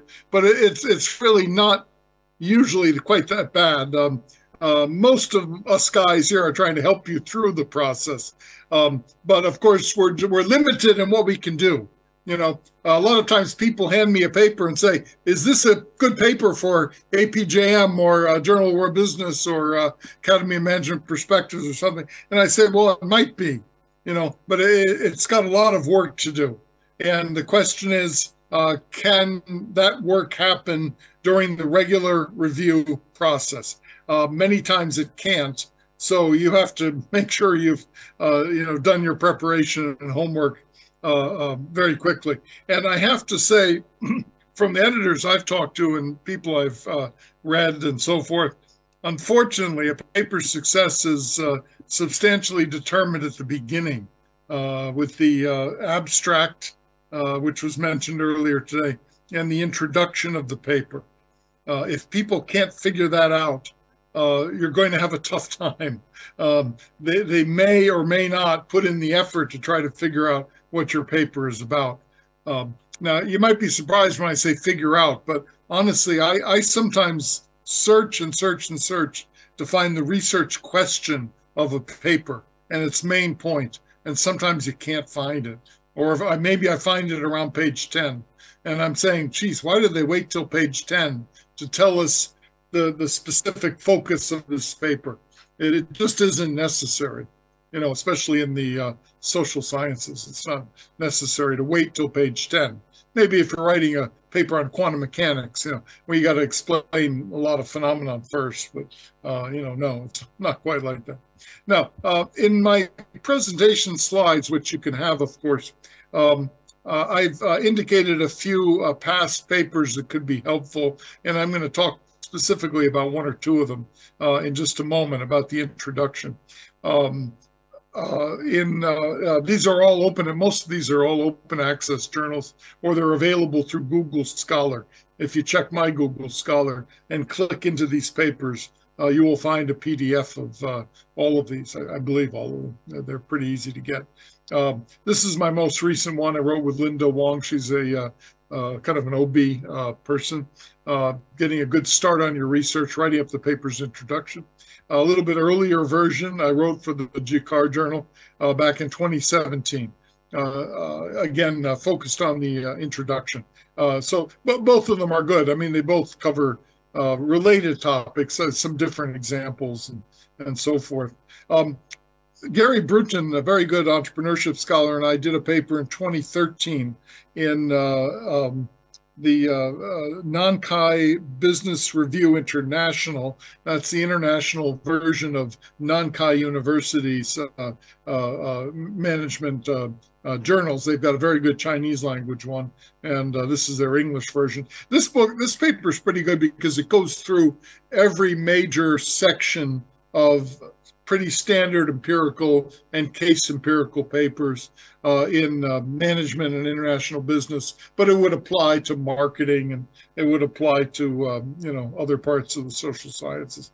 So do check this out. It's available open access also, so if you just search the title, you get it. And very, very quickly, I did a paper in Journal World Business on writing for that journal, and that was in 2015. Again, I believe this is all available open access. And then this paper I'd like to talk about from SMJ, Strategic Management Journal, 2009. This one is not about writing the introduction, but it has a very exemplary introduction in it that I wanted to share with you. I'll get to that in just a minute. In fact, I'll probably open up that paper and see if I can show it to you. Okay, I'm going to skip a couple of slides just in the interest of time. Oh, I'm sorry, but I'll let you know what's on the presentation here. I put together mostly from the Nankai paper and also from the GCAR paper a summary list of things we've discovered in interviews and studying empirical papers and case empirical papers in this field, in management and in international business, to a lesser extent in marketing and a couple of other places. We come up with a summary of what should go in a paper. Now, I'm not saying this is the best way to do a paper. What I am saying is it's a common way and a very logical way to do it. And I think because partly I can explain it to people fairly easily and people can kind of understand it. I won't go and read every one of these, but we'll focus on the introduction in the limited time. But one thing I want to highlight, please check the aims and scope of the journal. Try to make sure that your paper is targeted to the right journal or journals. I mean, one at a time, of course. You never submit to 2 journals at the same time. But try to be sure of that. And that's a little tricky. Like right now, I'm trying to send a paper to Personnel Review. That's a pretty good HR journal. It's not 100% HR, human resources, so it's a little bit tricky. I've got something on leadership and building the team and all that. So it's not exactly HR, but sometimes they publish this sort of thing on narcissistic leaders. So, you read the aims and scope and you try to make sure that you're, getting close, you're fairly close and so forth. Asia Pacific Journal of Management publishes papers on Asia and proximate Pacific areas. One time I got a paper from South America, and they said, "Gee, our country borders the Pacific Ocean, or Argentina or whatever." And I said, "Well, but Argentina is normally not considered Asia Pacific." I understand. So we even put that into the I think we put it into the aims and scope. It's Asia and proximate Pacific islands, maybe even Hawaii could count if you had a China sample, a Chinatown sample or something, that sort of thing. Maybe San Francisco, maybe, but that would be a little bit of a stretch. But probably not South America, unless you were comparing a Chinese community in South America to somewhere else. But anyway, you get the idea there. A couple things. The abstract was talked about this morning, which is very good. But let me go down to number 4. The introduction is very important. Okay. And from my experience and from the times we've studied this empirically, and I have some empirical work on this also, the introduction is normally about 5 to 7 paragraphs, somewhere around there. Occasionally somebody gets it done in 4, but usually the paragraph will be a bit on the long side. And a little bit more on the introduction. So about 2 to 3 pages, typed pages, double space typed pages. Okay, 4A, what is your research question? Try to state that at the beginning if you can. A lot of people don't, that's okay, but I usually tell new authors, discipline yourself to write that research question out right at the beginning, okay? And try to avoid things like, we're going to reflect on this topic, or we're going to examine this topic. No, try to ask and answer something. What factors cause this? Be very specific about it. Try to discipline your paper and your thinking to a question. All right. Now, if you're going to examine something, that's fine, but that's a different type of study. That's probably a qualitative study or an exploratory study of some kind. And if you do that, please make sure that the topic calls for an exploratory study. Try not to, imagine if you sent us a paper and you said, we want to explore the moon. Okay, well, people have beat you there by a few decades or maybe a few hundred years. What is it that you want to explore about the moon? Okay, well, we don't take papers on the moon, but you get the idea, right? Try not to explore something that's very well understood unless you can justify that in some ways. Okay, but again, for empirical papers or case empirical, try to discipline yourself to a research question. Okay, what factors cause something, for example, or how does something occur? That's a process, so that's going to require something different. 4B, situate your paper in the past literature. Okay, I'm going to show you what that means in a minute. I'm keeping track of the time. A lot of times you'll get reviewers that say that. They'll say you didn't situate your paper. What does that mean? Well, that means who else has written about this topic? Okay, be careful here, please.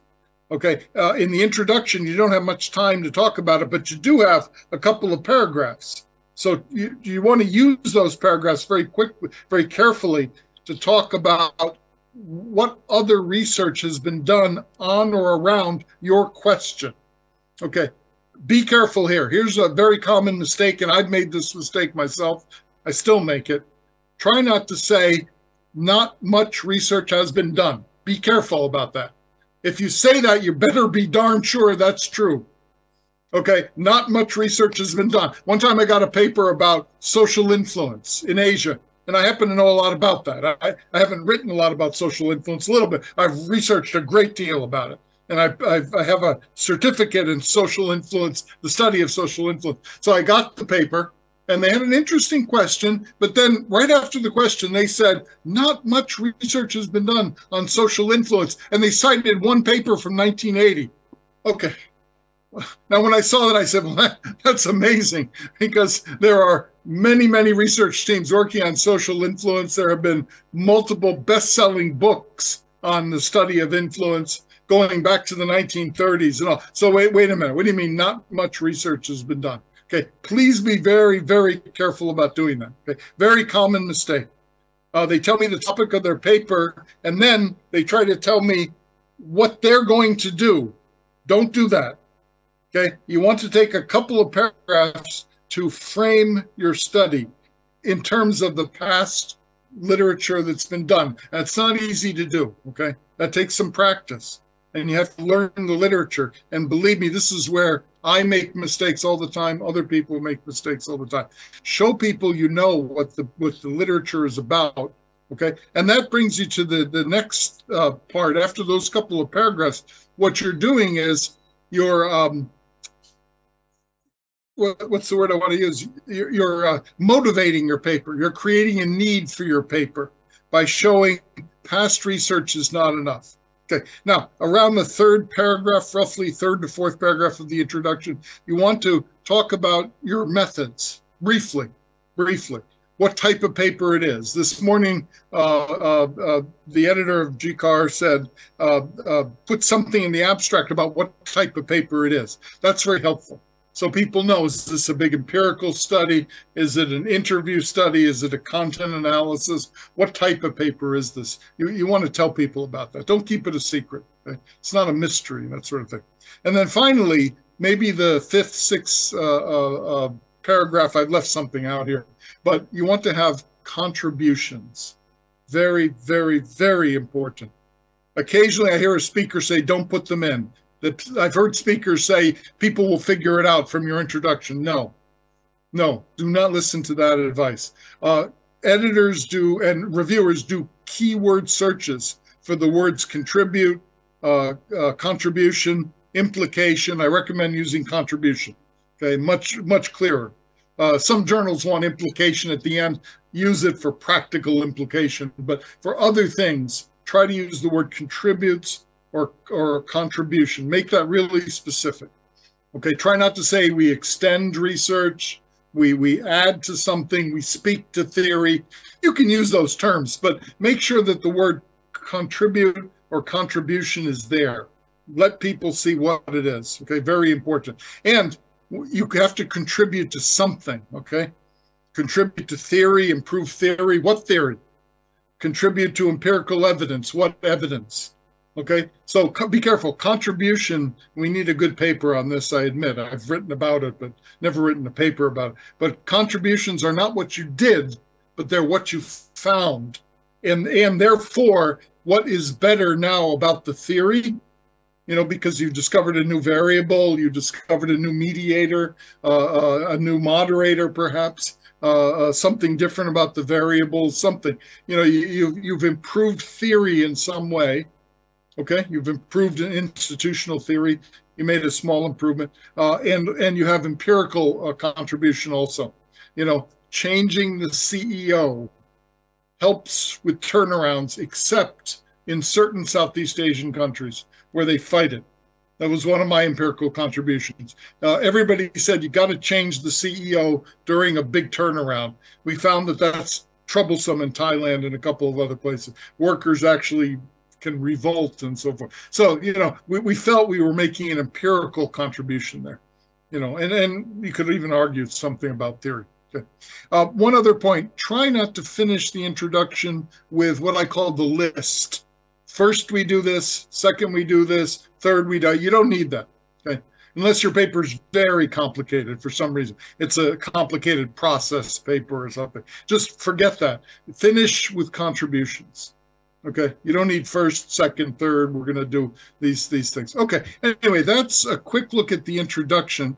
You know, again, I'm sorry we can't spend a little more time. I pulled out a table from one of my papers here on the next slide, which gives some examples of research questions and so forth. But I think I've got just about, is it about 5 minutes left, 6, 7 minutes left? What I'd like to do in the limited time, and sorry I'm speaking fast and everything, I'd like to try to show you the introduction of that paper by Klaus Meyer and Mike Pung. And I refer to that quite a lot. Let me just open that up and I'll just share the screen. Hold on. Sorry about this. And where is it? There it is. Okay. Let me just, in the last 5, 6 minutes, 7 minutes, let me just open up this paper for you. I referred to it in both of the first 2 articles in that list there on writing the introduction. And sorry, it's partly covered, but it says institutions, resources, and strategies in emerging economies. Mike Pung is the 4th author, but probably was the primary author of this paper, put himself 4th, but Klaus Meyer also. So they're all wonderful authors here, by the way. But let's see what it is. It's a paper, it's more of a strategy paper, but it's not that hard to understand. That's why I like to refer to it. See, you see right away, it's going to be, you can probably guess after just a little bit of reading, it's going to be about the factors that encourage entry strategies, internationalization, in emerging economies. It's not clear if it's into emerging economies or from emerging economies somewhere else. I think it's going out of an emerging economy, which is a very interesting sample to have stuff from Turkey or somewhere from Eastern Europe, and then they're going out from those places. So that's quite interesting. Again, let me just hit a couple of the points I talked about. Research question: what determines foreign market entry strategies? What factors? I might have included that word. What factors determine, what variables determine foreign market entry strategies, exports, foreign direct investment, greenfield, brownfield? You can think of several qualitative categories, you know, or something that you would need dummy variables for, but very important strategic choices for firms, right? What factors determine? Very clear. We know exactly what this paper is about. And notice the first two paragraphs, I wish I had time to talk about it. First two paragraphs cover past research that have addressed this question. He starts out with very early research on characteristics research. Very common for early research to focus on characteristics, big companies, small companies, right? You know, men and women, you know, that sort of thing. The governance research for many years focused on characteristics of the board. And they rode that horse for decades, actually. I think a little too long they rode it. But it was characteristics research. Okay, and Mike talks about some of that, and he talks about transaction costs. But then in the middle of the paragraph, or toward the end, he throws in an important word here. He says, while, which really means in this case, but. So in other words, all this research has been done, but it's not enough. Okay, that leads us to the second paragraph here. He says, okay, in particular, institutions are important. And this is the research done very quickly on institution, a lot of micro stuff in the early days with Oliver Williamson. And again, if you look at the paragraph, there's a key word here. Again, he says, but, or however, it's not enough, okay? And now, a new generation of research suggests institutions are much more than background information, and they're more macro and can be defined in some different ways. So he started to position his paper. In other words, he's told you the research that came before, but he put the word, but it's not enough. But it's not enough. Therefore, this is what we're going to do. Okay, so he's established what I call the GPS of the paper, the position of the paper. And what is that? Let's continue.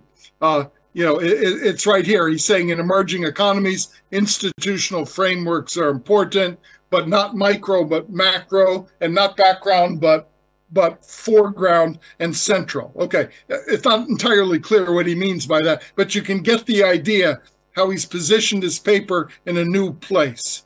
You see, so that way the reviewer won't say, I don't see how this paper fits, or why is this paper needed, okay? And then Mike, he goes on to explain more about that, but he restates the question. Focusing on this is what we argue.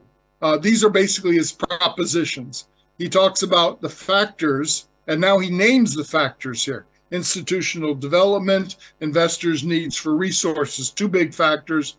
So he names that.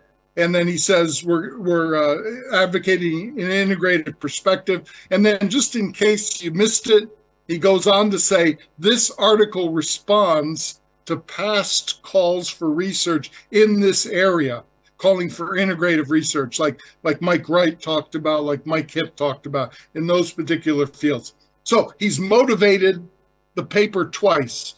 He positioned it first after paragraph 1 and 2. And then he said, my paper is needed because the past guys didn't do this. It's also needed because these guys say it's needed. And they're people from your journal, classic social influence, right? You pick out something somebody has said in the past. Okay, I know, I'm sorry, I'm about out of time here. But anyway, that's beautiful. The first 4 paragraphs, the paper is positioned, you know what it's about, and it's motivated to the point where contributions are already being suggested. And after that, number 5 is going to be, paragraph number 5 is I call it the mini method section. Here it is. We test our hypothesis using a certain approach. And then finally at the bottom, paragraph 6, overall, this article makes 3 contributions. He mentions the contributions here in one long paragraph.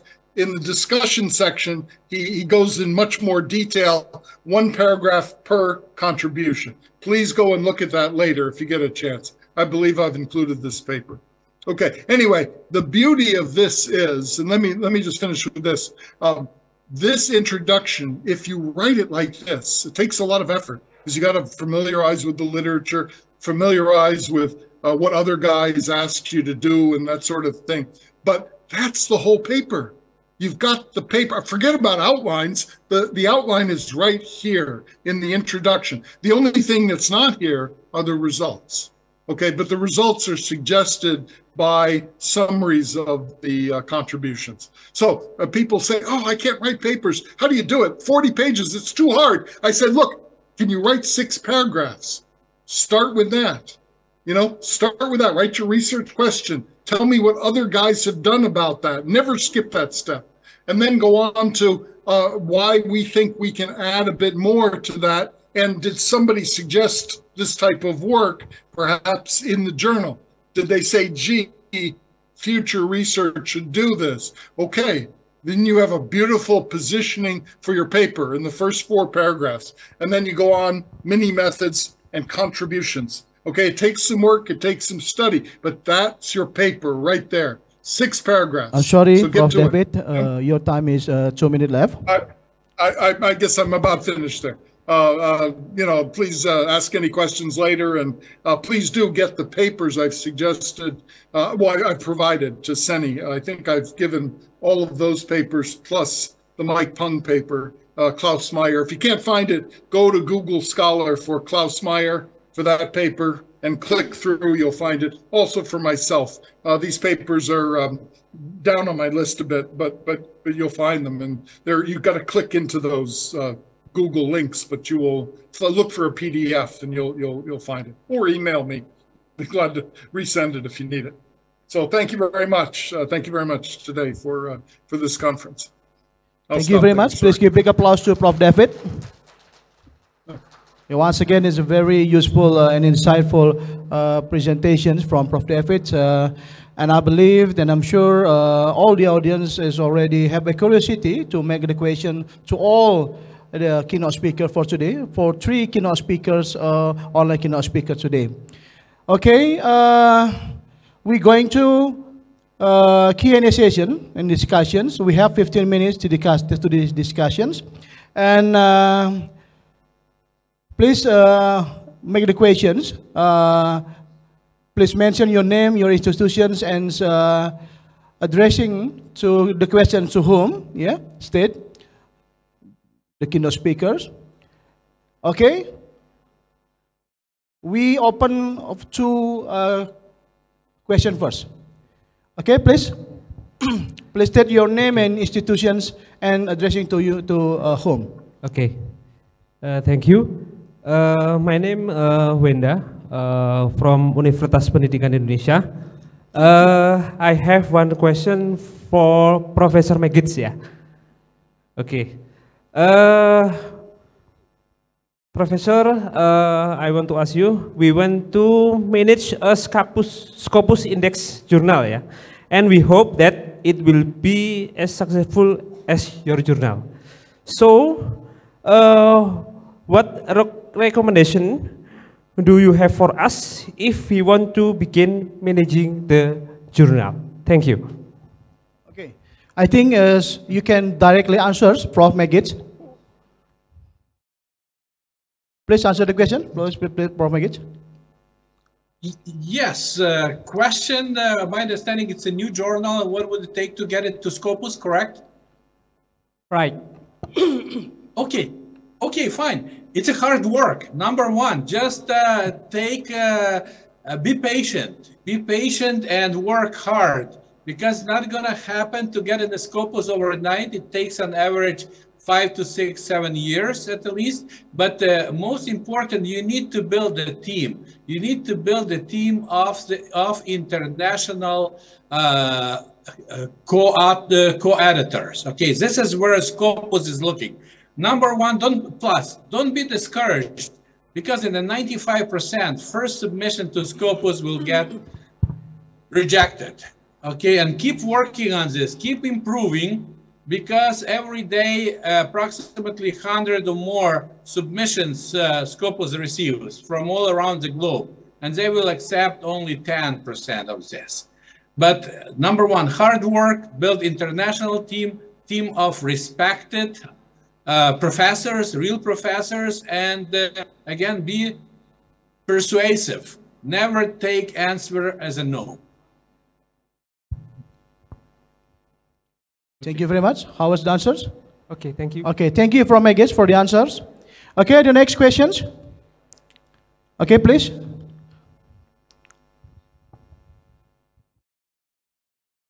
Yes. No. Yes. Associate Professor Dr. Abdul Karim from Taylor's University, Malaysia. You hear me, please? Yeah, please stand up, Sati. Okay, so my question to Dr. David. As an editor, what is the very first part of the article you read, and based on it, you reject the article submission or accept? There's no rule about this. I mean, I first of all, let's say I'm evaluating a paper for a regular issue, let's say, of, say, APJM, Asia Pacific Journal Management. You know, first of all, I look to make sure the paper fits the aims and scope of the journal. That's important. So if somebody sends me a paper on finance, you know, where they're explaining stock prices or something like that, you know, I tell them, look, this is a very good paper, but we aren't a finance journal. We can't really evaluate it. It's got to have management, mostly management dependent variable of some kind, you know, not a dependent variable of share price, firm valuation. Firm valuation could be, but then you would need some strategic variables over on this side. So that's probably the first thing I look for. The second thing is the paper, does it have a research question, and is it positioned in a way that I can understand where it's going? So, you know, you get some interesting papers where they kind of state very broad things about what they're going to do. But then when I go through the introduction and look at the contributions, I can't figure them out. You know, so that paper probably has a good chance of being rejected. Now, not 100% though, because if the paper's got some very good methodology and a good sample, I may come back to the author, and I think a lot of editors are doing this, and say, the paper has got a lot of merit, quality, so we're going to do what's called a reject, but please resubmit. And I try to give feedback on that. And I say, I think this paper would have a chance in this journal, or a sister journal perhaps, but I think you need to make these changes and focus it more on management, get the finance out or something like, or reduce the finance emphasis, something like that. So those are basically, what I mean especially by that is the introduction is really, really important. If we can't understand the paper very well, you know, it might get out to the reviewers, it might.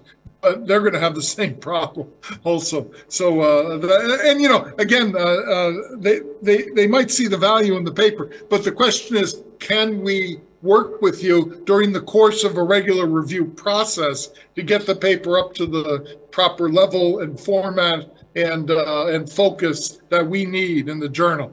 And we may not be able to do that. We might say, this is just going to take too much time, like 3 big revisions, and we don't think we can do that. So that's another problem. So maybe a good paper, but again, suffers that limitation also, that it needs a lot of extra work that we can't put in.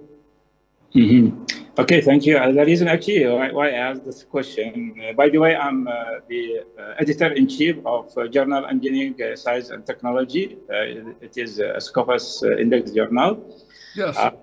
Because actually I see that most of the editors, they look firstly at the abstract, the title and abstract, okay? And based on this, they actually made a decision whether continue to accept the paper or straightforward rejected. I think that's a little too tough. I think you got to give a little more chance. The introduction, and I tend to look at the data and see, are they doing some very interesting stuff, or is it a very unusual sample? Sometimes we can get by with a paper that's got some flaws if they've got a new interesting sample somewhere, technology out in the woods in New Guinea or something. That might be interesting to our readership. So I try to go one or two steps beyond the abstract, certainly. Thank you, Prof. David, for your sharing. Thank you very much. Yes, thank you. Thank you, Prof. David, Prof. Abu Bakar, for the questions. And I think we still have time for one more questions. Yeah, please. Thank you very much. My name is Rina from UPI, and also work at Trisakti Tourism School from Jakarta. I have heard a lot of interesting topic today, and my question is related to journal.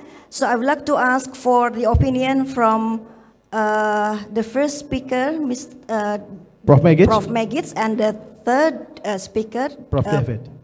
Prof. David. Because you have a very reputable journal. My question is, I heard that article. There are many kinds of article. What I know is what is called a research-based article, and also I heard about a systematic literature review article. And I heard that it is not easy or unlikely to get published if we write systematic literature review.